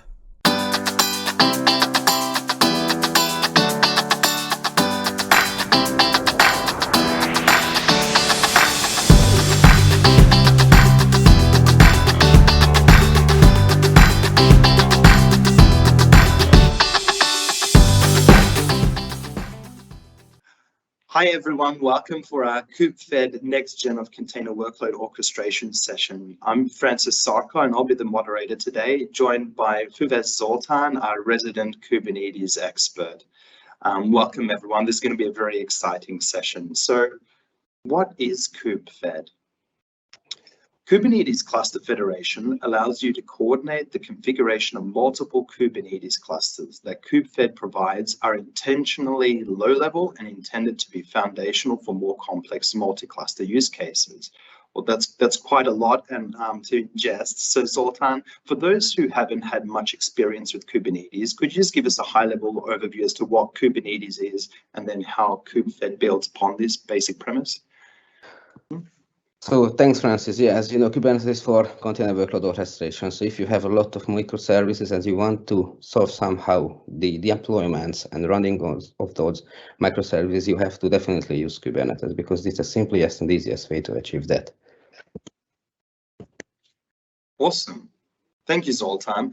So if we were to go over the basic container orchestration challenges, one of the key elements would be to make sure that you find the right and efficient way to distribute workloads across compute and data resources to make these deployments more reliable and independent. And also, waiting for the third point here is to create self-healing and self-managing isolated logical groups, which we refer to as clusters, but still making sure they're able to grant centralized way of control. So not having to uniquely modify and control and look after these particular instances, but to be able to do that on a higher level in a greater controlled manner with multiple clusters at hand. So what are the goals when considering KubeFed cluster management? So naturally, utilizing this amazing new technology, we want to make sure the containers do and should run everywhere. The option to create agnostic cross-functional K8 clusters. K8, just for everyone's benefit, is an acronym for Kubernetes in a hybrid and multi-cloud environment. This way, we're not pegged down to a particular primary cloud vendor, but if we were to utilize multiple cloud vendors, we're able to do cluster management in a multi-cloud environment, not having to individually manage these clusters and come out, go back into another cloud vendor, but be able to do that on an agnostic level that impacts all the multi-cloud environments that we're managing by our K8 clusters. So this would enable the possibility to manage complex, scalable, and high availability fault-tolerant deployments, to provide a standardized API control plane, and then also minimize the operation effort attributed to these managing of the clusters, not having to do these individually, but doing them holistically across all environments. Naturally, appropriate to this would be our FinOps and costing regulations, and we want to make sure that we mitigate and manage our risks and manage our control functions appropriately also. So Zoltan, if we were to go to our next slide, have a look at the overview and the architecture of Kubernetes, how do you see this happening in an optimized manner? So yeah, thanks, Francis. Just we're starting to talk about Kubernetes in general, but yeah, now let's talk about the architecture. As you see, you have a single cluster The cluster at least has a control plane where it controls all of your activities and manage your resources, all of your cluster. And of course, if you want to run your application, you definitely need nodes where you can deploy your applications. So in general, of course, it could be much more complex, but yeah, this is just a general overview. And let's move on how Kubernetes Federation comes into the picture. So in this case, you have a single cluster, but what if you have multiple Kubernetes clusters? How you want to achieve the management and the distribution, your deployments, all of the clusters? Of course, you can use Kubernetes Federation here as a single point of communication. In this case, just you have to ask the kubefed API and the rest of the activities will be handled by it. So yeah, starting to talk about federation. So what is the architecture here? What is under the hood? As you see, there are some, it's quite complex, but yeah, I will describe it later in the next slides. So main components, the federation types such as template, placements, overrides. Of course, you have higher API and controls such as DNS, also scheduling, propagation, status check, and so on. Thank you, Zoltan. Well, that sounds quite exciting, actually. It seems extremely complex in terms of efficiency and the output you're able to attain, but at the same time, quite simplistic in its premise and utilization. So if we're looking at the key concepts of kubefed, federating a set of Kubernetes clusters means efficiently creating a common interface to pull these clusters together, which can be used to deploy Kubernetes applications across these clusters. The Kubernetes cluster federation enables us to federate multiple clusters for resource distribution, service discovery, high availability across multiple clusters. So your host cluster is used to expose the kubefed API and run kubefed control planes. The cluster registration is the term used when a cluster joins a host cluster via command, and the member cluster is the registration within the kubefed API that the kubefed controllers use to authenticate credentials for. So the host cluster can also be a member cluster. An endpoint is a resource that represents the name of a DNS entry point. So the key components in concept, let's go a little bit lower and let's see what's actually happening under the hood. So Zoltan, could you just walk us through what are templates, placements, and overrides? So yeah, thanks, of course. This is the main type configuration is templates, placements, overrides. Templates basically is a representation of your resource, all of your clusters. Placements basically a way how you can set on these resources where do you want to see, where do you want to deploy. In this case, you just need to set your cluster names, your desired clusters, and your deployments will run on those clusters. Of course, in this case, you can use overrides because you don't really want to use the same setup. For example, replica numbers on each cluster. You can definitely use Unix. In this case, overrides. This is the field level variation up to your template. Just move on and talk about the components of Kubernetes. Yeah. Also, there is a quite interesting and clever feature of Kubernetes Federation. This is the scheduling. Scheduling basically this is your making capability where you can decide how you want your workloads spread across your different clusters. In this case, you can set easily the total number of replicas, set the weight between your clusters, and based on that weight, you in Kubernetes Federation easily can decide which one of your clusters will use by higher priority. This will demonstrated by Gabor in the next presentation.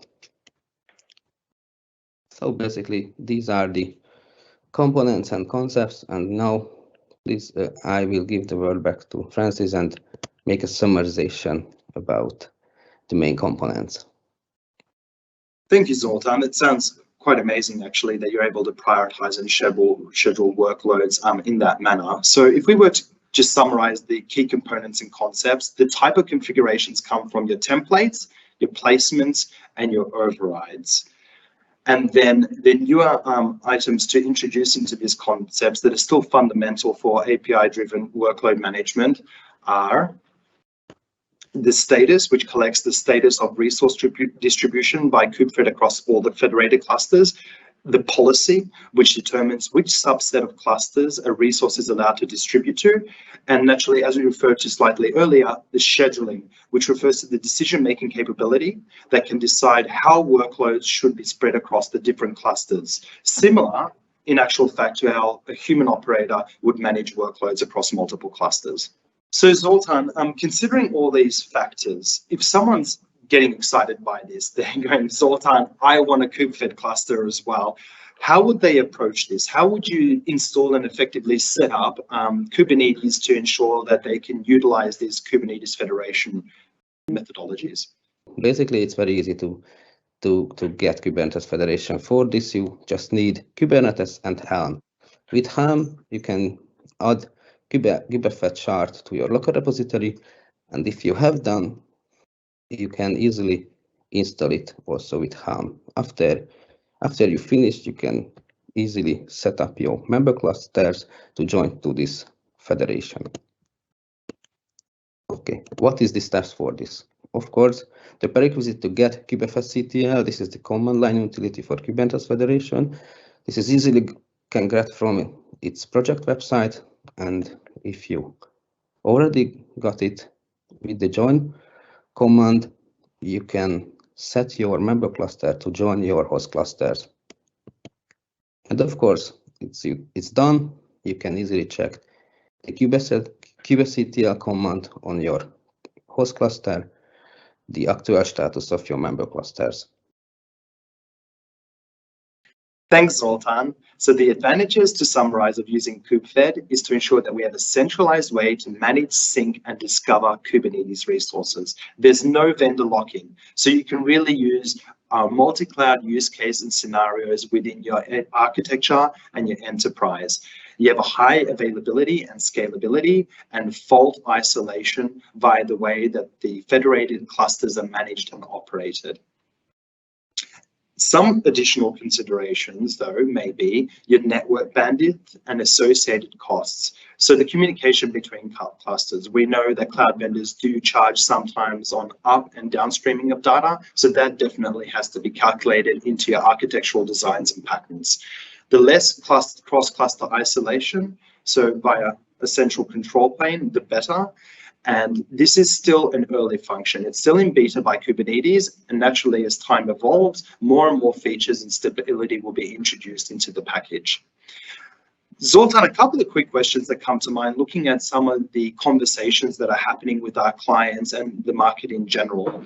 How does Kubernetes federation work alongside, or is it a direct competitor to technologies such as Azure Arc?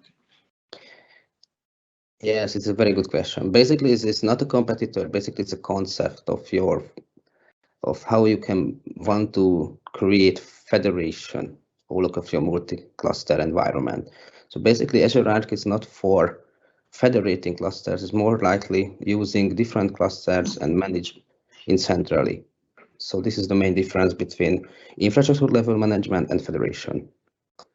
And in this manner, yeah, this is not a competitor. This is a concept and a good additional way to create more complex deployments in an easier way, in easier manner. Thanks, Zoltan. That makes sense. It's actually lovely to hear that these are complementary technologies because it really does take our cloud environments to the next level. My last question to you, and thank you very much for everything you've shared and presented today, is this still a requirement to have these clusters set up in a master and slave capacity and relationship, or are all clusters treated equally within the federated architecture? Yes and no, of course.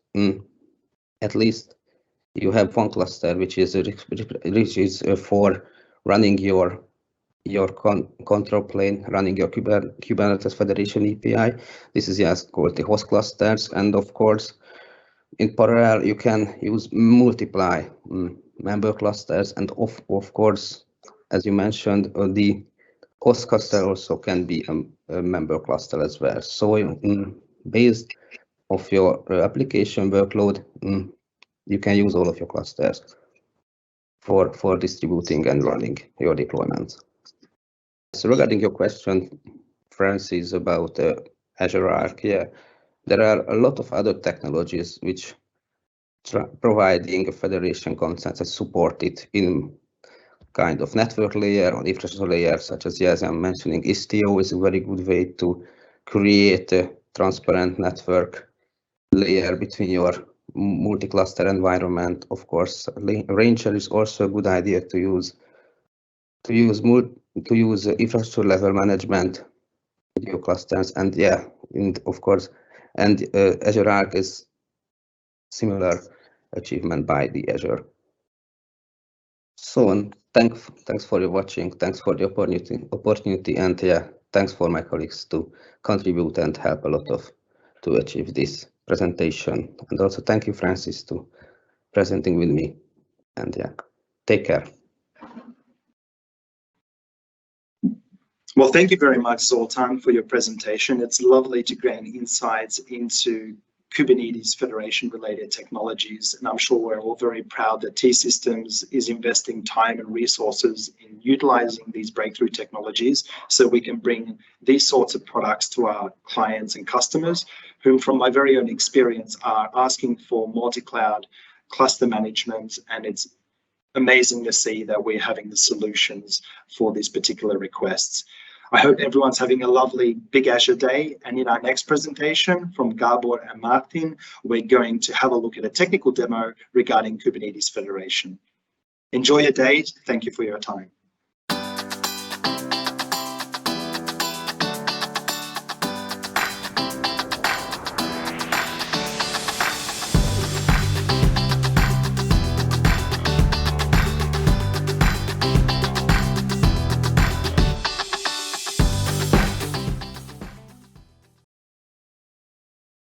We are very pleased to welcome you to today's session about Azure Arc and KubeFed. You have already learned a lot about both technologies, and in this session, we are going to drive you through various demos, explain business values, and explain how this could support you for the future. So I would say, let's kick it off. We have a fully packed program today.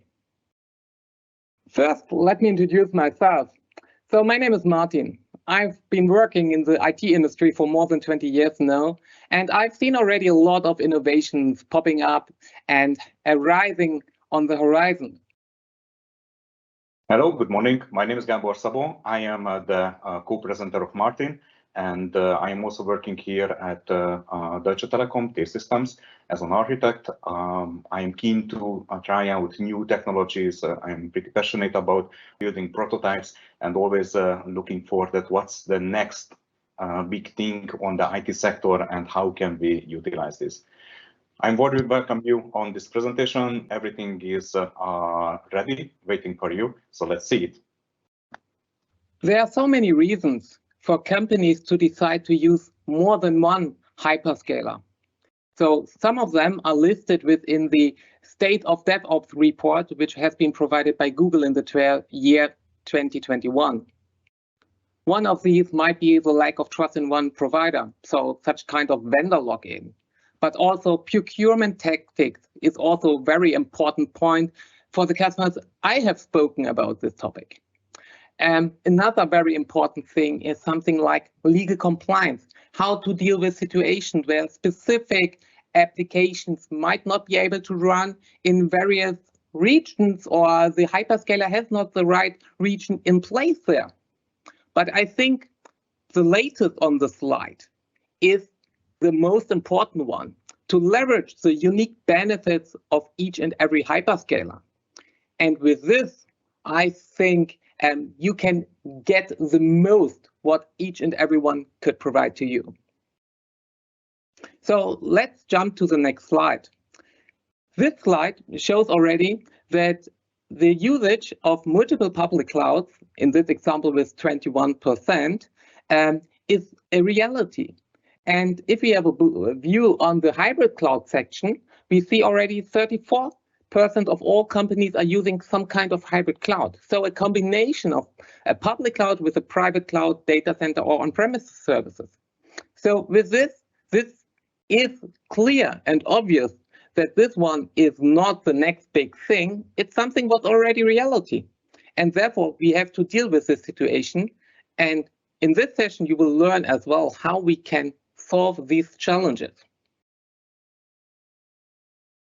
For this, we presented 4 different sections within this presentation. So the first section will cover everything what's important for consistent operation, governance, and security. The second and third one is more about running Azure services everywhere. How can this be solved with Azure Arc? And the last section will address the topics around Kubernetes Federation, how this technology is able to support you to bring your application deployment, distribution, and management on the next level. Okay, thank you, Martin. And in the first step, let me introduce our demo environment, what we built up for you, and what are the different components what we deployed and connected to each other. Okay, first of all, the Azure is the base environment in our solution, our ecosystem. And in Azure, we deployed the user management, the policy engines, the log collection, metric collection, alerting system. So these are the base components what we have in every infrastructure. Then we also deployed 3 additional clusters, the OTC, the Amazon, and the Google Cloud. And in addition, we have an on-premise deployment on one server. In every environment, we deployed a VPN gateway, which helped us to have an internal connectivity. Because most of the users, most of the enterprise environments are forming an internal cloud where we have just internal networks. Then we deployed the Azure Kubernetes clusters on top of Azure. We will have 2 clusters, AKS Master and the AKS 2. Of course, we will have a container registry where we store our images. And we have an application gateway, what we will use to expose our services to the internet, to the users like you, because you will also have a chance to try out our solution and see that how does it work. Okay, and finally, we have the different Kubernetes clusters. So these are the native solutions what we took from the different hyperscalers. So this is not our deployment of top of virtual machine, which is fine-tuned to this use case, but we took the native solutions from the different environments and just interconnected it to the central solution, which will be the Kubernetes Arc or the Azure Arc, which will take the management of these Kubernetes clusters, but we will talk in details pretty soon. So this is our environment. This is something what we will use for the next demo. And every time when we will have a demo use case, then I will show that what we are doing on the slides. And then we can also see that how does it work in a real environment. So let's start with the first use case, which will be the Azure Arc-enabled Kubernetes. This is a solution which will bring together the Kubernetes cluster, have a central management. Martin, could you please explain to the audience that how the customers are looking for these new features? What are they more interested and what are their requirements?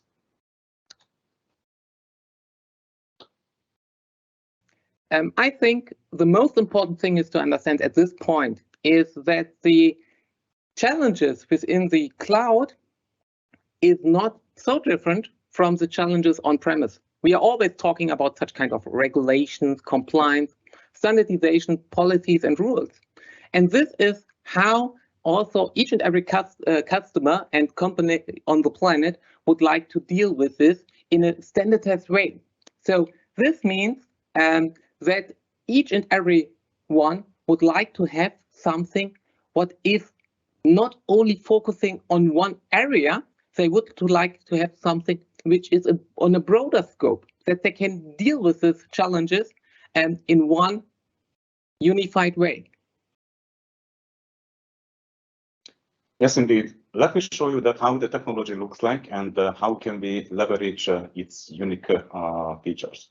So the idea here is that we can bring more components under the Azure umbrella. So as you mentioned, that the compliance, the rules, the policies, those are very important point in every infrastructure. These are typically those components what the user don't recognize because they just use the solutions, but the infrastructure operators are more using this kind of solution because they are responsible to enforce the policies, collecting the logs, checking everything is working properly, setting alarms and monitoring. So these are the components which are always necessary in all the infrastructures. I know this is not the most fancy one, most interesting one to the people, but these are the bases. And here comes into the picture the Azure Arc, which extends the Azure ecosystem to the on-premise environments as well. So with this solution, you can collect the logs from the on-premise virtual machine, on-premise bare metal servers. You can also push the policies. You can bring the user management to these servers as well. And you can have a single pane of glass for the operational aspects. This can work easily with the bare metal servers, can work with VMware, but this is also something what we can extend to AWS or the GCP as well. So the boundaries are breaking down, and then we can have we can extend this to other infrastructures too. What are the resources which are supported today? These are the virtual machines. Let it be Linux or Windows virtual machines, it doesn't matter. There are databases, and there are also the Kubernetes, which will be our scope today. So this is something which will bring the infrastructure management, the operational aspects under the Azure, under the Microsoft umbrella. So Gabo, with your explanation and what we have learned from Thomas' session previously, this allows the company to span one management umbrella around all workloads. So all the services within the Azure Arc enabled infrastructure section is then managed by one pane of glass. So this helps the monitoring, but this also helps them to reduce the OPEX costs. And I think that's a pretty good business value for each and everyone. And what's also incredible, that we are able now to break down the silos for the different hyperscalers, that with each and everyone is now capable to maintain VMs on AWS, GCP, OTC with one automation, for example. And that's great. So I think that's a really huge business value. Yes, exactly. Let me show you that how does it work in the real environment. So in our first demo use case, I will show you that how can we have a single pane of glass for the operation, and I will also demonstrate to you that how the policy engine can work properly. First of all, let me show you that what does it mean that we have a single pane of glass of the operation. So once we connected the Kubernetes clusters, then we can have one dashboard where we can collect all the major information about the clusters, how many nodes they have, how many pods they deployed, how much are running, and how many are dead. We can also see the different kind of versions, Kubernetes versions, and the node pools, how they are deployed. So we have a complete overview about the whole infrastructure, all of our clusters in one single place. But let me show you that how these clusters are created. So first of all, we have an Amazon cluster. We have here one EKS cluster. So this is also a native solution, which is currently deployed with 6 nodes, and we disabled the auto scaling functionality here. We also have a Google cluster, which has an auto-scaling capability enabled. Currently, it has 2 nodes, but you will see that it will immediately scale up to the required number of the nodes. We will have a demo use case for that. We have the Open Telecom Cloud cluster, the CC. Currently, it has 4 nodes. I will explain that why it has more nodes than the others.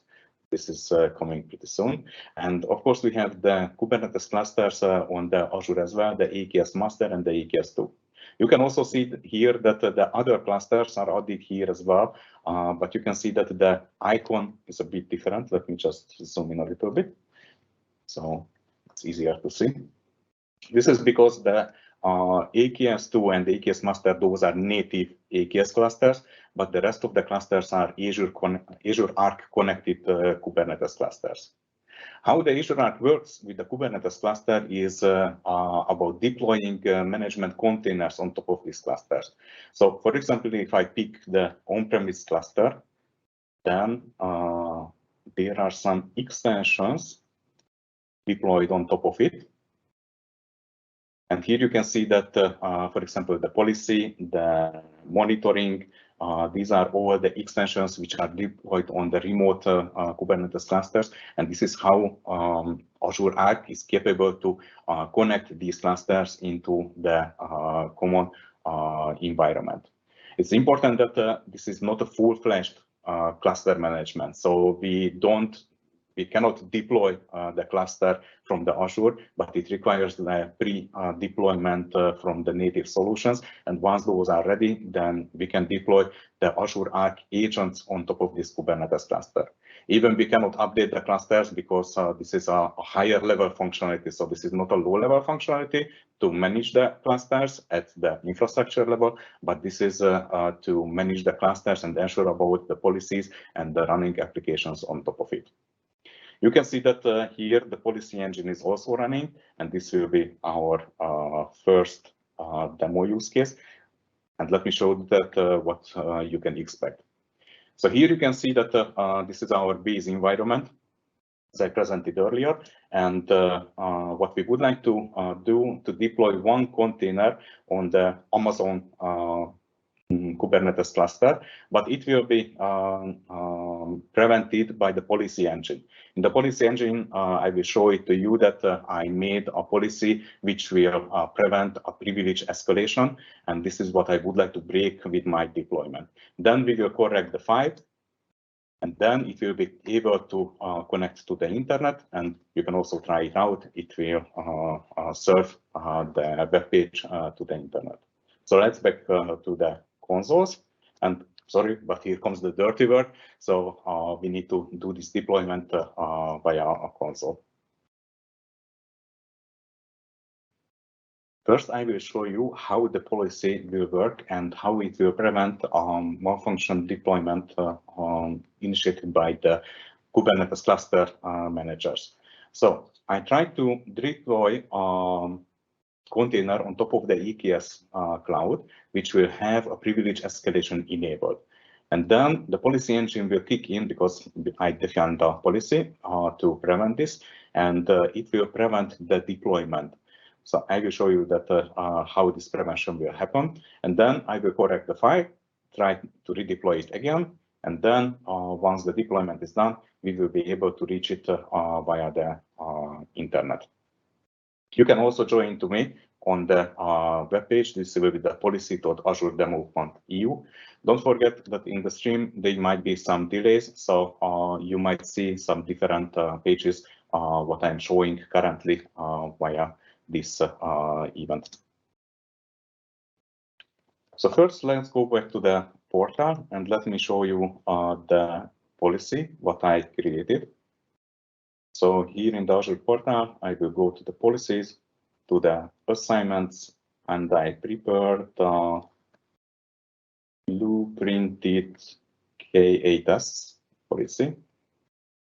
And inside this policy, we will have two policies. The one is one which will prevent the privilege escalation, and the other one will prevent the privilege containers themselves. So we also deny the privilege containers and the privilege escalations as well. These are basic security standards, so this is something what we would expect in all of our clusters.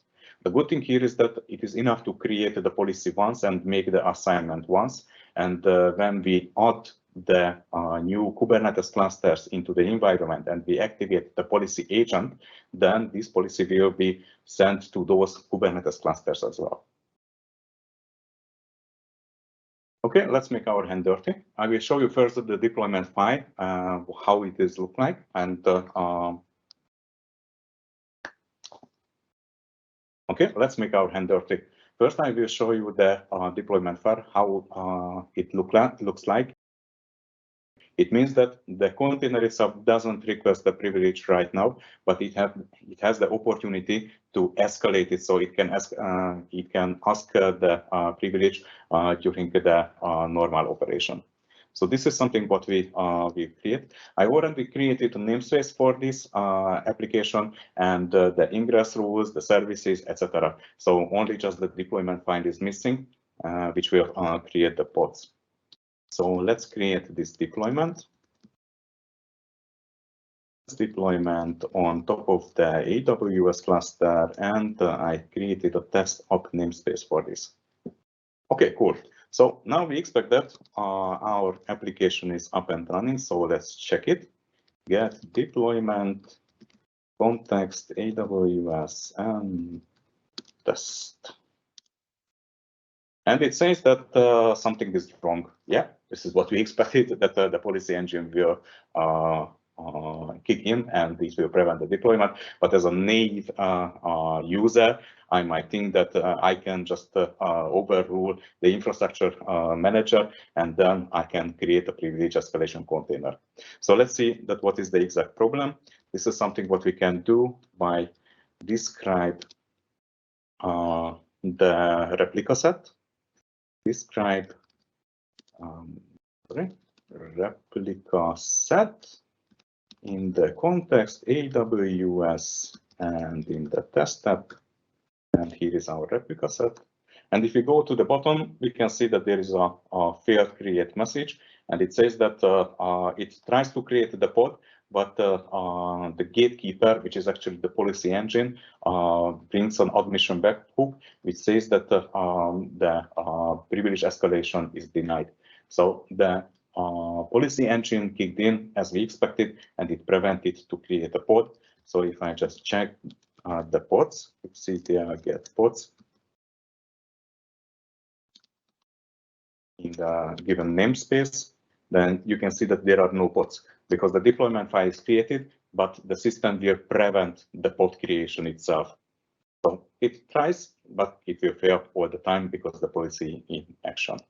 Okay, now let's change the deployment file and set it to false.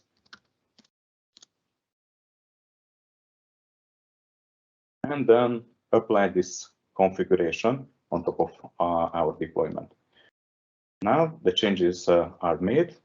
So if we check again the containers, the containers are already running. And if you just visited the home page, what I mentioned to you, and by the way, you can see a link and a QR code just below me. So you can easily use your phone and you can connect there easily. So no need to type in the Google address. So you can see that the system is already working and it is up and running. Okay. With this, we can conclude this use case and we can check the next one. Here comes the situation much more interesting because now we are going to the next level in the infrastructure, and we will discuss about the Arc-enabled services on top of the remote clusters or the remote environment. Martin, I give back the stage to you, and you can introduce that what are the customers are looking for in this aspect. I think in the area of application development, it's pretty important that we don't have only the focus on the IT folks within the companies, we have also to have a view on the developers. And they are asking for one solution where they can use the same tooling when they are creating applications on different hyperscalers. They want to create applications who should run on premises. And therefore, Microsoft should also present something to them and how they can deal with this. In addition, also what's very important is that they would like to address several use cases which are completely new, I would say. For example, edge use cases or some disconnected use cases and so on. And here we are looking for functionality where they can have the benefits. Yes, Thomas already discussed about this. So let me just have a quick recap. What is the Arc-enabled services about? So the idea here is that Microsoft or the Azure can extend the Azure ecosystem to the other infrastructures as well. For example, the on-premise data center or the edge cloud. So this is not something what we can.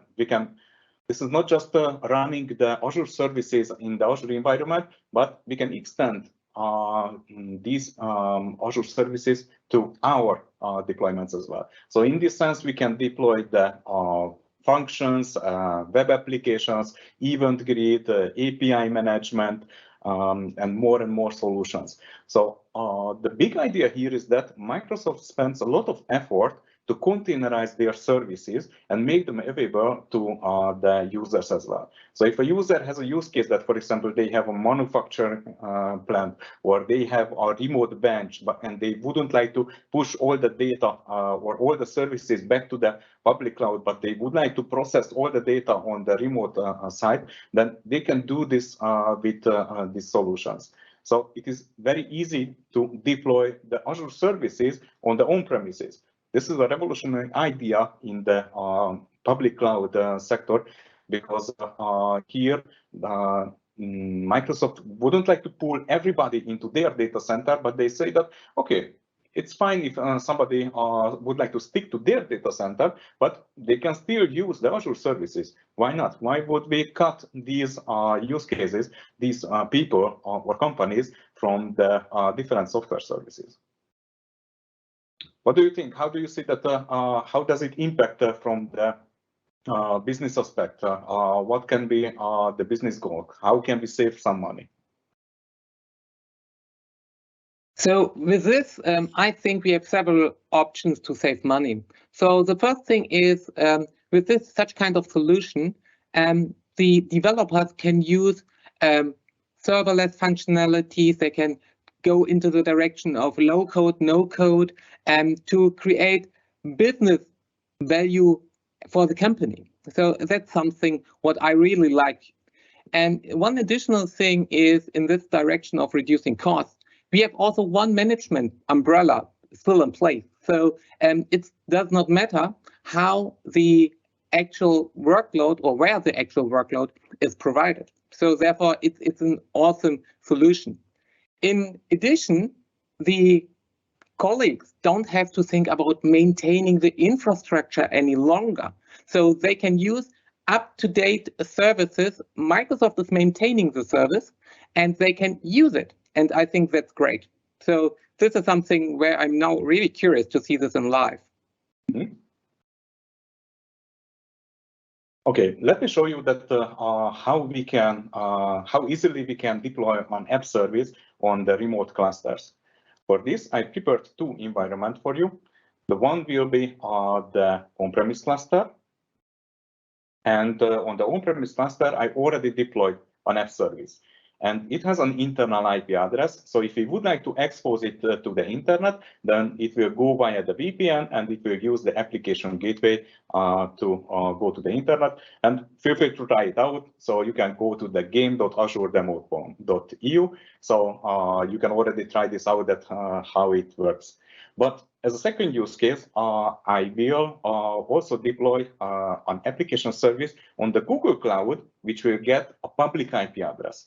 So this is our decision. If we would like to deploy these web applications with a private IP address because they serve some internal applications and they deal with confidential data, or this is something what we would like to expose to the internet, and hence we would like to give a public IP address for them. And this is what we will do together. So let's go back to the portal and let me show you how easy to make this deployment. First, before we would go to the deployments, I just show you that we also use Rancher to deploy the applications. So you might think that this might be a competing solution to the Azure Arc, but this is not really. So the Azure Arc focusing more on the compliances, the regulations, how to have a homogeneous environment in sense of the monitoring and the operational aspects. The Rancher is more focusing on the application management and the application deployment. So I will also show you how it looks like in the Rancher. And in the Rancher, I will show the on-premise cluster, workloads, and select the namespace, which will be the, just in a second, which will be the on-prem apps. Yes, and in the on-prem apps, you can see that one container, which is called Cloud Game, is already deployed here, and besides several other containers. At the very beginning of the presentation, I've already shown you that there are several extensions on these remote clusters. And one of these extensions is which will make it capable to run application services on these remote clusters. This is very easy to add these extensions. So just on add, next, finish. So it's easy to make these remote clusters capable to add an application service. And this is already done with the on-premise cluster and with the Google cluster as well. So if I check the app services, then the Cloud Game is already created there. And if we check it, then it is deployed on top of the on-premise cluster, you can see here. And now let's deploy another one, which will be, select our resource group, the Arc clusters. The web app name will be the big Azure Day. We will deploy a container, which will be a Linux container. And here we arrive to the point to select the region. And if I click, this is the place where we usually state that North Europe, Western Europe, US, whatever. So we pick the Azure data center where we would like to host this application. But instead of this, scroll up at the top, and you can see that it is a custom location. So I can easily select the Google site, and that's it. So this is the fancy thing here, that I have the same surface, the same environment to deploy the application. What I just changed the location. So instead of deploying an Azure data center, we just deploy it into a custom location, which will be a Kubernetes cluster. Of course, there are some drawbacks. For example, we cannot use identities, for example, and some fancy features from Azure, which would require an infrastructure level support, but otherwise we can do the same deployment. We can also use code as a deployment, but I prefer the Docker container for it. Okay, let's go to the Docker side. We will go with a single container, and first, in the first step, let's start with the simple Nginx, and we can keep the rest as it is and do the deployment.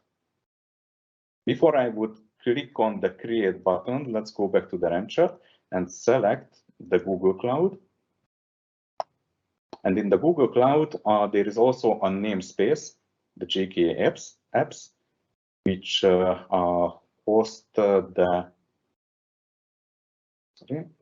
already the extension pods. And in this list, we will see that the big Azure Day container, let me scroll down to the bottom, it will appear here. So let's go back and click on the Create button. Now the deployment is ongoing.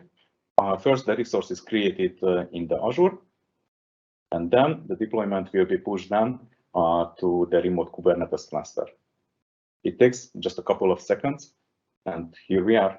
You can already see the container is created. It is called Big Azure Day, as we expected. It takes a couple of seconds, and it is coming up to running state. Yeah, it's already running. And if I go back, my deployment is complete. And we didn't cheat with editing or anything like that, but this is really such fast. Okay, if we go to the overview, you can see that it gives a URL to us. And if you click on it, then it gives back the traditional page, the basic page of the web application. Now, this is something what we are not satisfied. So what I will do, that I will go to the deployment center and change the image to another one.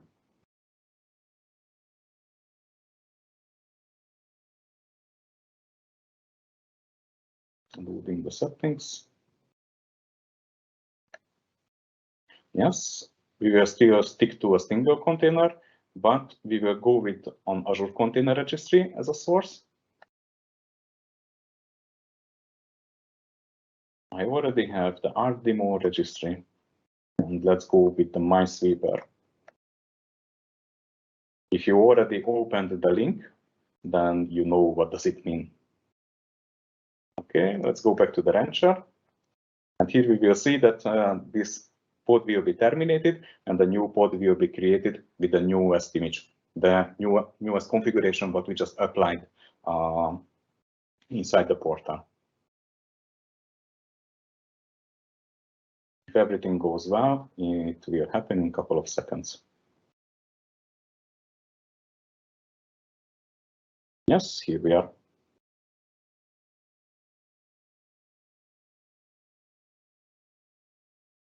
Okay, the new one is running. So if I go back to the same link and I press the refresh, then here is the Minesweeper. So our application is up and running.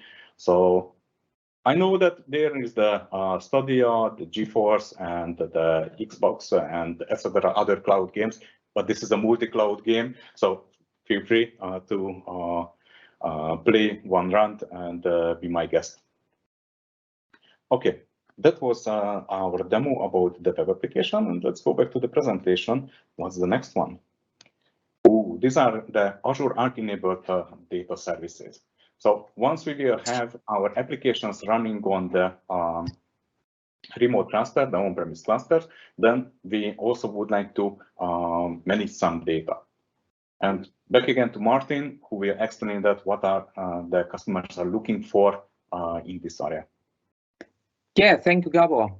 Yeah, I think the Azure Arc-enabled data services is a very, very important topic for lots of companies. So why? So if we go to the next slide, we see which are the important pieces like regulation, rules, standardization, and so on. And mainly these are driven by regulations where data can be stored or have to be stored. And if we now think about financial industry, about manufacturers and so on, they would like to own their data. They would like to ensure that the data is located within the boundaries they define. And with this, I think this is a key requirement. And one additional thing, what's of importance as well, is that no additional cost will be produced sending data back and forth. So if we can store the data and process the data where it's generated, it would be an awesome thing. So Gabor, do you think that Azure Arc-enabled data service is the right direction for this? Yes, these are the next services what Microsoft also work on it and would like to enable it to the remote clusters.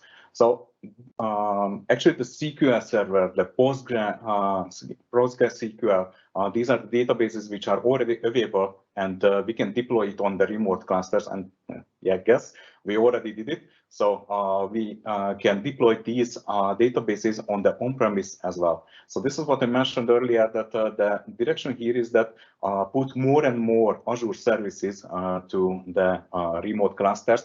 So then the users will have full control of this environment, but still can utilize the new software technologies. They don't need to maintain a database. They don't need to implement something, but they can use the same solutions. So if a customer, a user, a company has some strictly confidential databases, but they also have other databases which are not as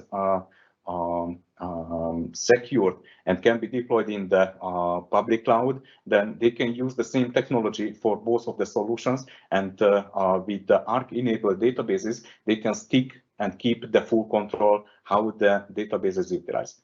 And Microsoft still went one step further in this, and they said that even the databases can be completely isolated. So even it is not necessary to connect them to the internet, but it is enough if you send a utilization file in every month, and then they will activate the license for every month. So the payment is still can happen offline, and it is not needed that the database is actively connected to the internet.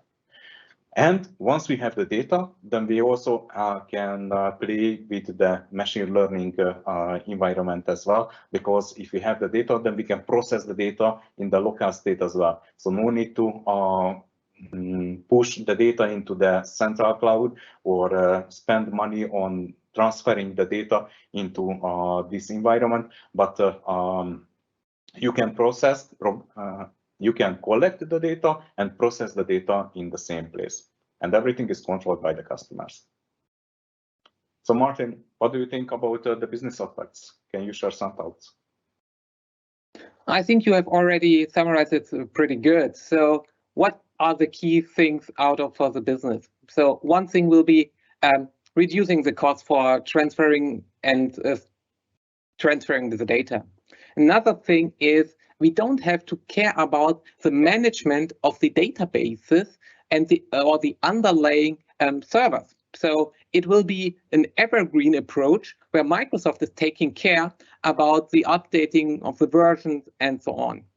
And like you said, the fully integrated machine learning ecosystem within the solution is also a great business value. And last but not least, you said it already, the disconnected mode is something where this solution could also be used from highly regulated customers like financial industries or in edge sites or edge locations where physically no data transfer is possible, like on a vessel or something like this. So please, Gabor, show us. Okay, Martin, let me show that what is the deployment what we created. But before we would jump into the demonstration, let me just notice one thing. If you are watching carefully, then you can see that the SQL server is also appearing on the Azure Arc side, and it also appears on the Arc-enabled services as well.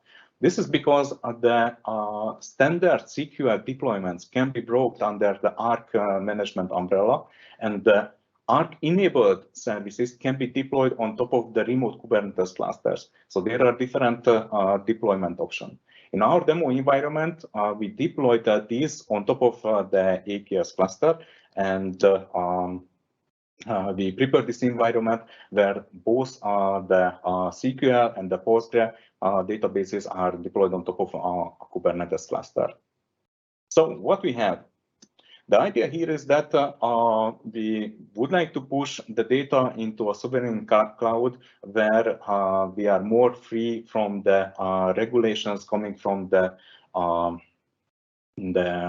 American companies like the Azure, Google, and the Amazon, which are impacted by these regulations. So we can keep the data securely separated. And the other idea is that once we have this data, then we also would like to make the machine learning training modules running on these remote clusters, maybe on an edge cloud as well. And this is what we deployed on top of the on-premise cluster, and we can connect to these databases. Let's go to the portal, and I will show that how does it look like. So you could see that the deployment is done on top of the OTC. So let me just select the OTC cluster first and show you again the extensions. Yes, we shall be already familiar with these extensions, and these are those modules which will make us capable to do the remote deployments. And there is one more extension for the data services. So we can create a remote data store which will be used to deploy the databases. Okay, for the databases, I need to go to the secure managed instances. And here you can see already the OTC SQL database. This is deployed on the remote cluster. And yeah, this is just being created because I started the deployment before the demo preparation. But otherwise, the deployment of the cluster is very similar to the traditional deployments.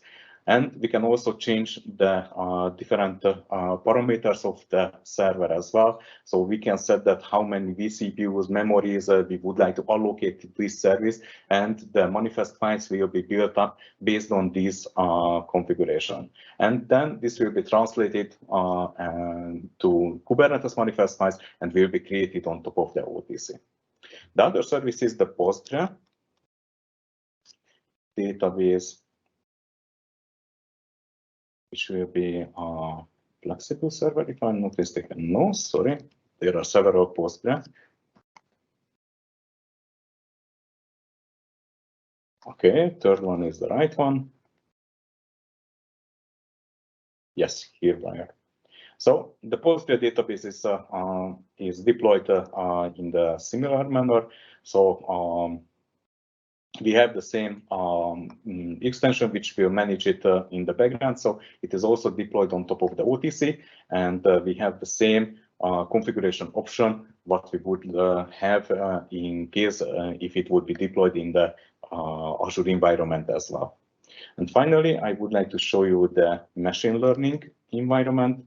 For this, I deployed a machine learning workspace, how Microsoft configures it or call it. And this is something what we can reach it via its studio. So in this machine learning studio, we can create some notebooks, Jupyter notebooks, and we can attach remote resources, compute capacities, cluster capacities, which can be used for training the model or even exposing the model as well.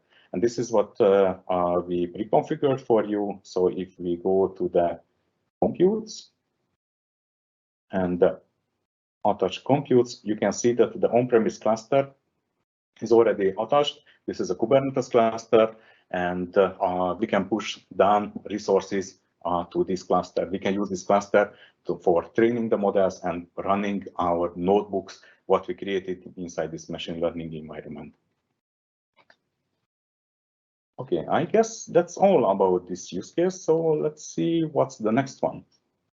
So KubeFed, this is our next big topic. This is a bit independent from the Arc-enabled services. Take the Arc, the base Arc, which will create us a homogeneous infrastructure. It will ensure about the compliancy and how we can manage multiple Kubernetes clusters. And the KubeFed, the Kubernetes Federation, you already heard about the presentation from Zoltan about it. This is the next generation. How can we deal with multiple Kubernetes clusters, and how can we deploy an application which is distributed on multiple Kubernetes clusters? So this is the next generation of the orchestration application, orchestration for those applications which are heavily microservice based and they require some distribution. Martin, did you get any feedback or requirements from the customers who are looking for this kind of topics? Yeah, Gabor, there are so many requests in this direction, and one key element is now each and every development team is focusing on deploying microservices-based applications. And I think this is the key and it's the future. And they would also like to use the best of breed. So that means if a specific solution or an application needs, for example, some machine learning capabilities which might be better in Google, or they would like to run the application in a region where AWS is maybe more distributed, or they would like to use some kind of Azure database services due to the fact that they are the best one. And they want to have this in the place where they can use the best. And I think that's the key. And for sure, the unified management is also very important for all the developer teams, which are then working in a kind of DevOps mode, and they would like to reduce to learn different management tools and jump from one cluster to another. Okay, the good news is that this is something what the KubeFed was originally designed to have a central view about this deployment and manage the placement, but it is a little bit more as well. Let me show you some slides as a recap that what is the KubeFed, just to refresh our memories. So in a standard way, when we would like to deploy an application to different Kubernetes clusters, then in this case, we need to connect to each cluster one by one and deploy the manifest files directly to these clusters. But this happens in a one by one manner. So even you could see that I used Rancher. With the Rancher, I can add multiple Kubernetes clusters, but I need to deploy my application one by one on these Kubernetes clusters. So there is no a single tool which can just push down to multiple clusters. Of course, we can automate it. We can put it into a loop and send the packages to the different clusters, but still, this is a one-to-one connection. The idea of the federation is that there will be an overlay layer on top of our Kubernetes clusters, and it will act as a, let's say, a proxy, a central management interface.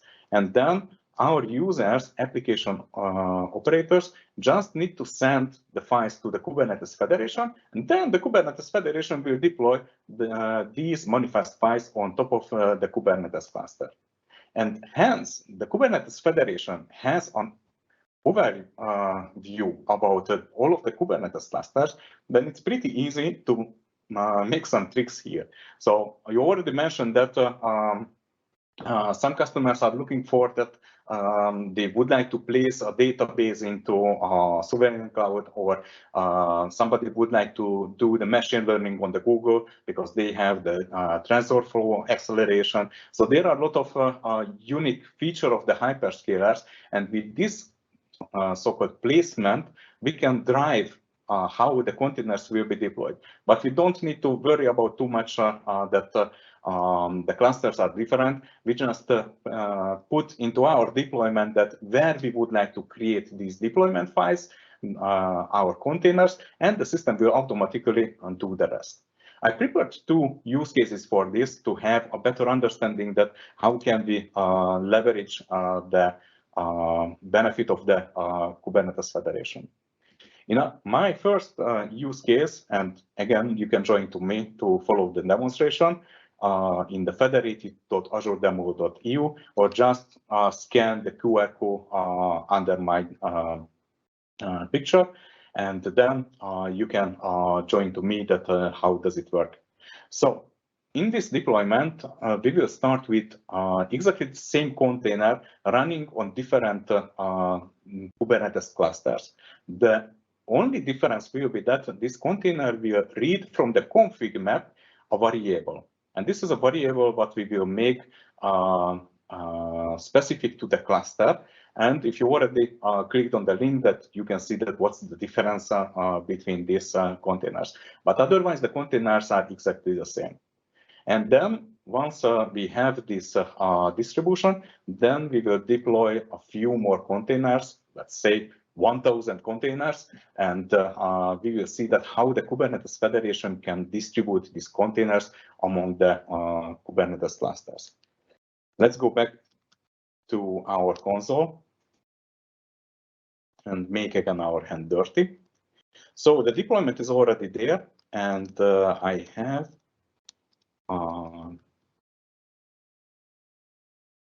advanced deployment. This is something what I will show it to you. So this is the federated application.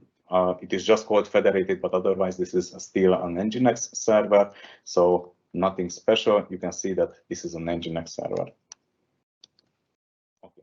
And sorry, I'm in the wrong directory, but otherwise it is the same federated deploy. Here we are. Okay, The deployment, as I mentioned, is just an Nginx, but it will read a variable from a config map. And this is the config map, what we will also create on all of the clusters.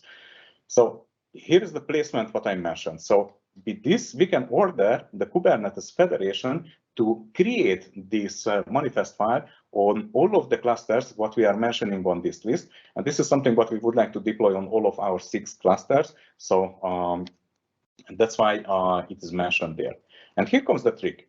So by default, this config map contains a data which is called a cluster name and something. It doesn't matter what is it. But we would like to make it cluster specific. So each cluster shall have its own config map. And here comes the overrides. With the overrides, we can say that if this config map is created on top of the AKS master, then the cluster name shall be welcome on Azure AKS master. If this config map is created on top of AKS2, then it will have a different content. So with this sense, we can drive that what shall be the content of this config map. And then the KubeFed will create this config map based on these overrides on the different Kubernetes clusters. Okay, this is one thing, but let me show you one more, because here starts the really fancy part. And by the way, Zoltan already discussed about it and show it into the details that how you can configure these overrides and the placement. So if you watch carefully, then this is the same, exactly the same thing what we are applying in the real life. Okay, the other thing is the federated replica. So normally when we have a Kubernetes deployment, then we have the replica set inside the deployment. And it will create as many pods inside the cluster, how many we added into the deployment file. But here comes the trick. If we have an overview which can see all of the Kubernetes clusters, then we can make this replica count, we can raise it at the multi-cluster level. And this is the trick here. So what we can say here that we would like to get total replicas as 6. And here you can also see that we can make some cluster specific fine tunings that we can make some better distribution. For example, we can say that what will be the minimum replica deployed on that cluster and what shall be the maximum replicas. And for here, I created some limits to the EKS cluster and the on-prem cluster, 20 and 10, because currently these have some limits. Otherwise, the rest of the clusters don't have any limit, but every cluster has its own weight. So with the weights, we can also say we can also tell to the KubeFed that what shall be the weighted distribution of these replicas, these pods, among the different clusters. This is something what KubeFed will target, but it can happen that KubeFed cannot fulfill these requirements. For example, one of the cluster, for example, the AKS2 has a weight of 3. And the AKS2 shall deploy, I don't know, 300 pods, but it has a limited capacity to 200 pods only. Then the KubeFed will automatically recognize that it cannot fulfill the weights, but it tries to rebalance the pending replicas, the pending pods, to the other clusters. So this is the trick here that once we have a central view about the different Kubernetes clusters, then we have more control that how we would like to distribute our pods. So as we are here, we can increase the replica counts to 1000 just to make some fun. Okay, now let's apply the configuration. You see the apply federated replica, and this is in the multi-cloud federated. And if I apply it, then hopefully immediately, yes, you can see. So immediately the requested pod counts jumped up to the skies, and you can see the distribution based on the weights, how the system think that this is a good distribution. The other thing is here that most of the clusters have enabled auto-scaling mechanisms.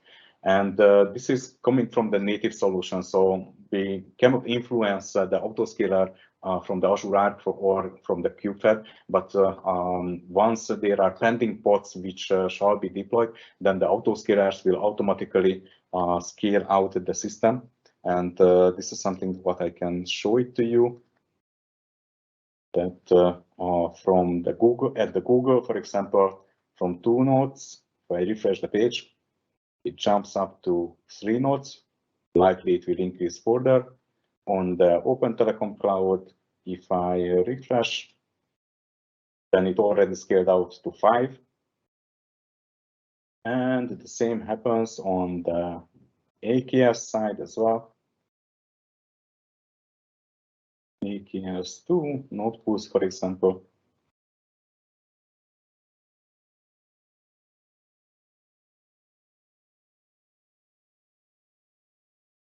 Loading, but it's already have 4 nodes. So the systems automatically react to the increased number of the pods, and in this case, they scale out their node pools, their capacity to deal with the increased number of the pods.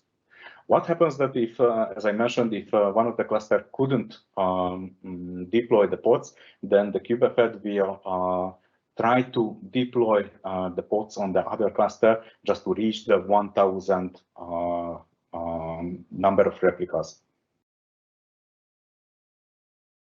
So in a couple of minutes, we can see that these deployments are done. Meanwhile, we are waiting for the pods. Let me give you an idea that where can you use such a weighted deployment. So, for example, if you have an on-premise data center where you have, for example, 4 nodes attached to the Kubernetes cluster, you already paid for the servers, you already paid for the electricity, servers are up and running, configured, you wouldn't like to just throw it out, but otherwise there is the strategy that the company is moving to the public cloud. In this case, you are still limited to these 4 nodes what you have on site, but as you already bought it, you wouldn't like to just trash it. Here the idea is that you can create new cluster in the cloud, an AKS cluster, for example, which has an auto-scaling enabled. But by default, we don't deploy any pods on top of it, but we bring these 2 clusters under a KubeFed, a federated deployment, and we set the on-premise cluster with 100 weight and set the AKS in weight 1. So in this case, the KubeFed will try to deploy all of the pods which are coming into the queue to the on-premise cluster. But once we reach the on-premise cluster capacity, then there are no room for additional pods. Hence, the KubeFed will automatically deploy these clusters on the public cloud clusters and utilize the flexibility of the public cloud. Once the burst is done, for example, in my case, I just deployed the 1,000 container, and once this burst is done, then it can automatically kill the pods first in the public cloud, and then it will start to kill the pods on the on-premise cluster. So with this solution, we can get the flexibility of the public cloud, but we still can utilize the on-premise deployments which are still there. Okay, if I check back, we are almost there. We are still waiting to the AKS master and the OTC to deploy the rest of the pods. Yeah, these clusters are auto-scaling one by one. So now we are waiting to the node pools to be scaled up to have enough capacity to deal with the application. Yes, we are there. And if you clicked on the link to the federated azuredemo.eu, then you shall see something like this. And if you refresh the page, you shall get a different message depending on that which cluster will serve your request. So normally this is configured in round robin in the application gateway, because currently this is a simple deployment, so there is no service mesh which would take care about the waits or check anything else. So this is a simple deployment, but showing that how it can go with the mass of the containers. Okay, cool. Even in the rancher, I can show it to you. Oops, it frozen down a little bit. Sorry, it looks demo effect. Okay, it's demo effect, so I cannot show it on rancher. Oops, sorry, problem. Ah, it's coming back. Let's give it a chance.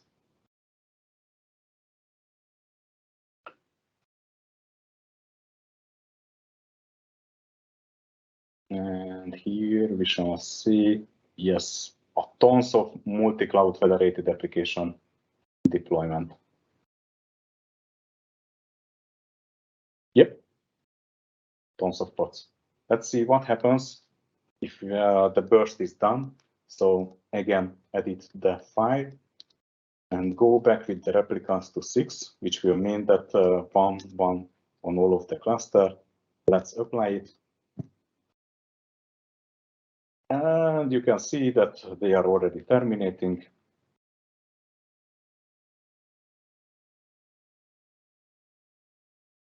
It's a mass scaling, but just for pods, of course. And they are gone.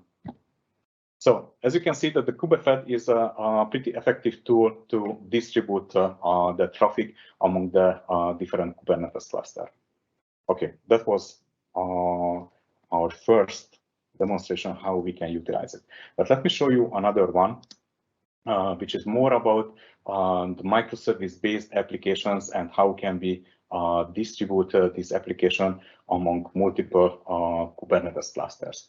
So again, you can join to me to the boutique.azuredemo.eu. This application is already deployed. So feel free to go there on the website and explore it. And you, of course, you can buy a beer for us. So every money you spend here, this will be virtually spent for virtual beers. And yeah, as a webshop application, this also has several internal components. And these are the components what we will distribute among the different Kubernetes clusters. Of course, some of the components needs to be deployed in multiple instances. For example, the front-end instance, this is something what we would like to deploy multiple times. But there are some databases, for example, the Redis, which is acting here as a cache, what we will deploy at once, because otherwise we will confuse the system. But before we would jump into the deployment, first we need to identify that which are the components what we would like to freely deploy because they don't need such a secure environment. Which are those components what we would like to protect, and we will select the clusters based on this confidential classification. And for this example, for the payment and the product catalog, these are the databases and the data, the user data, the payment data, what we will definitely would like to protect. Hence, we will put it into the Souvenir cloud and into the on-premise cloud. So let's see how does it look like. This is an animated screen. I hope you can see that. Yes, now it's ready. So here you can see that distribution of the different microservices, which will be put into the different Kubernetes clusters as well. Actually, this is something what I already deployed, but I can show it to you that how does it look like their deployments and how does the real pod distribution looks like. Okay, let's go back again to the console. And we have the boutique application here, and it has several components. So you can see that we have several deployments, several services. And from this list, I will just show you the front end, which is the most interesting. Again, as you could see in the previous demonstration, we have some placement order here. So for all the deployments, we just say that on which cluster shall be selected to these configurations. And we also have an override here because of two things. If you already visited the site, you can see on the left side that it already shows that which cluster it hosts the given front page. And the other thing is that we can also change the replica counts as well. So in the previous example, in the previous demo, you could see that how can we have a global replica configuration, but here I rather choose to have a local replica configuration. So this will override the local configuration. If I just go back to a second to the slide, you can see here that, for example, for the AWS, I expect 2 front-end containers, and on the OTC, I expect 1 front-end containers. And let's check it quickly here. Let's look for the AWS. Yes, AWS, the replica count is 2. And if I just go to the OTC, yes, this goes with the default replica count, and the default replica count is 1. So on the OTC, OTC will deploy only 1 replica count. Okay, otherwise, the rest of the configuration file is a traditional deployment file. So this doesn't differ from the normal application description. So we still have the container configurations, the image configurations, replicas, etc. So everything is just a standard Kubernetes file. And actually, when we prepared for this demo, we just deployed the application, and we used the kubefed tool to make it a federated deployment. So it's rather an easy task. Okay, if you visit the site, if you didn't do it yet, and you can see, oops, an error. Sorry, demo effect. But normally, if you go to the site, then you can see that this is connected to the AWS. The next one is connected to the Google Cloud. The next one to the Azure. Google Cloud again, Azure. I'm just refreshing the page. There shall be also a local one. Local is the OTC cloud as well. Oh, it was there for a second. Sorry, I just pushed it further. But you can see that the load distribution is going in round robin. And if I just pick components, then it is collecting everything into the cart. The cart status is currently logged into the Redis cache, where we have only 1 instance, so it won't confuse itself if the request goes to another service. Otherwise, the other components, those are stateless services, so those can be freely addressed. So once my packet is complete, then I can place an order. And it will send the order to the checkout service, where an email client will send an email to me. A payment is processed by the payment service, and go on and go on. But as you can see that there are tons of different services here which needs to talk to each other. So the major problem is that with the kubefed, we can solve the problem of the placement of the pods, but they still need to talk to each other. And here comes into the picture the service mesh, where we use the Istio. With the Istio, we deploy the federated service mesh. What does it mean? That it means that the Istio builds up an internal connectivity between these Kubernetes clusters. And when one front end would like to talk to, I don't know, a currency or a card service, then it can turn to any instance inside this whole big cloud, because the Istio will take care about passing the packets between the different services. So, for example, if the front end, and let me just switch to the pen. So a front end running on the OTC would like to check the currency, then it can connect to the local currency service. But if it doesn't have a local currency service, then its request can be forwarded to the one running on the on-premise cluster. So it doesn't necessary to have the services on the same node, but it is pretty convenient to just deploy the other services to another cluster and then leave everything to the Istio, which will solve the connectivity between the different services. Currently, the KubeFed in a beta version, so this is still evolving, and with the Istio itself is a major service mesh, but its federated solution is still in a beta. It's still evolving, but it is pretty stable to do some testing and getting familiar with this new environment. Why did I show this to you? Is that because this is the configuration, but we believe that this will be the new way of how this will be the new way how we can deploy microservice-based application, actually complex-based application. But we can also see on the horizon the CADA or the Dapper, which are also providing similar functionalities to organize our application among multiple clusters as well. So there are new technologies on the horizon as well, like the KubeFed, CADA, Dapper, and we believe that this will be the big topics of this year and the next year as well.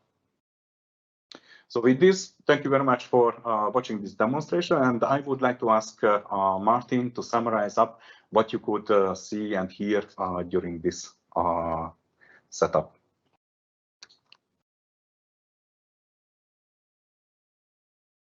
Thank you, Gabor. Yeah, so I think we have shown a lot within this 1 hour session today.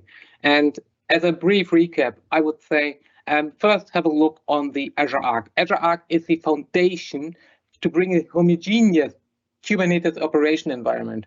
But like we have seen in the presentation of Thomas and also briefly addressed within this session, Azure Arc is way more. So it's a full multi and hybrid cloud solution where we have to ensure, or we have the capabilities to ensure the same security, operations, governance frameworks in place.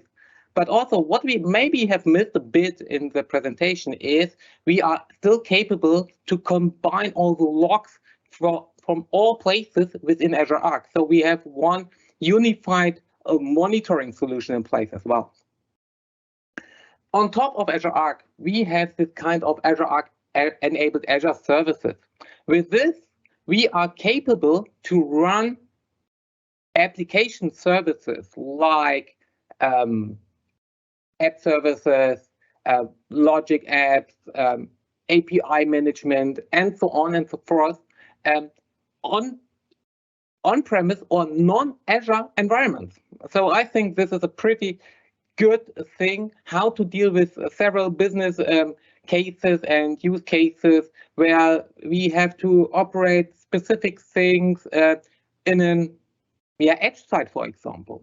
And the only requirement for this is the usage of a Kubernetes environment as a hosting solution. And this is awesome. So this allows really to bring this everywhere. Then we have seen with Kubernetes Federation, this kind of umbrella for the management of Kubernetes itself. So that we have then one homogeneous cluster where the load distribution is handled automatically, where you can deal with such cases like spikes when you have holiday season, for example, where you have to deal with your web shop and to spread out from the on-premise environment into the hyperscaler, for example. Or that you can say, I would place this application in a region on AWS and in another region on Azure to ensure the availability, for example. And this all sums up that we are now able to address new and more complex use cases, like mentioned edge execution, multi-cloud, Kubernetes, data protection concerns, in a way that we have everything under one management umbrella. The management umbrella incorporates Azure Arc on the one hand, on the other side with Kubernetes Federation, all the deployment activities. And in the last use case example, which has demonstrated by Gabor, we have seen this as well with Istio.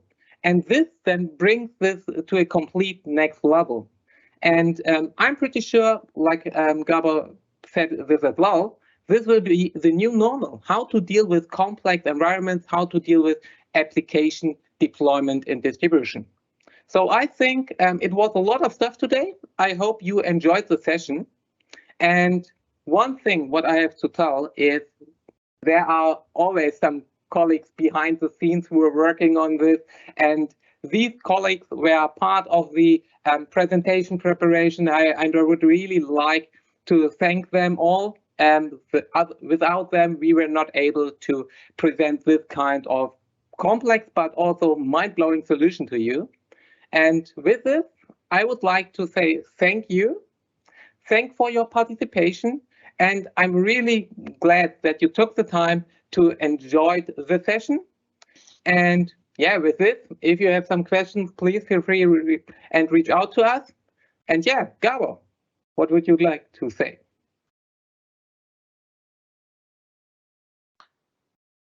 Thank you very much for being with us today. I hope you really enjoyed the other presentations as well, like our demonstration. We spent a lot of time to prepare this to you, and we really enjoyed to learn some new technologies, prepare it for you, and share with you.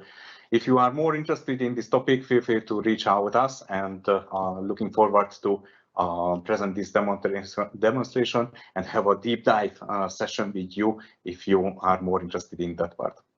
With that, enjoy the lunch and have a nice day. Bye-bye.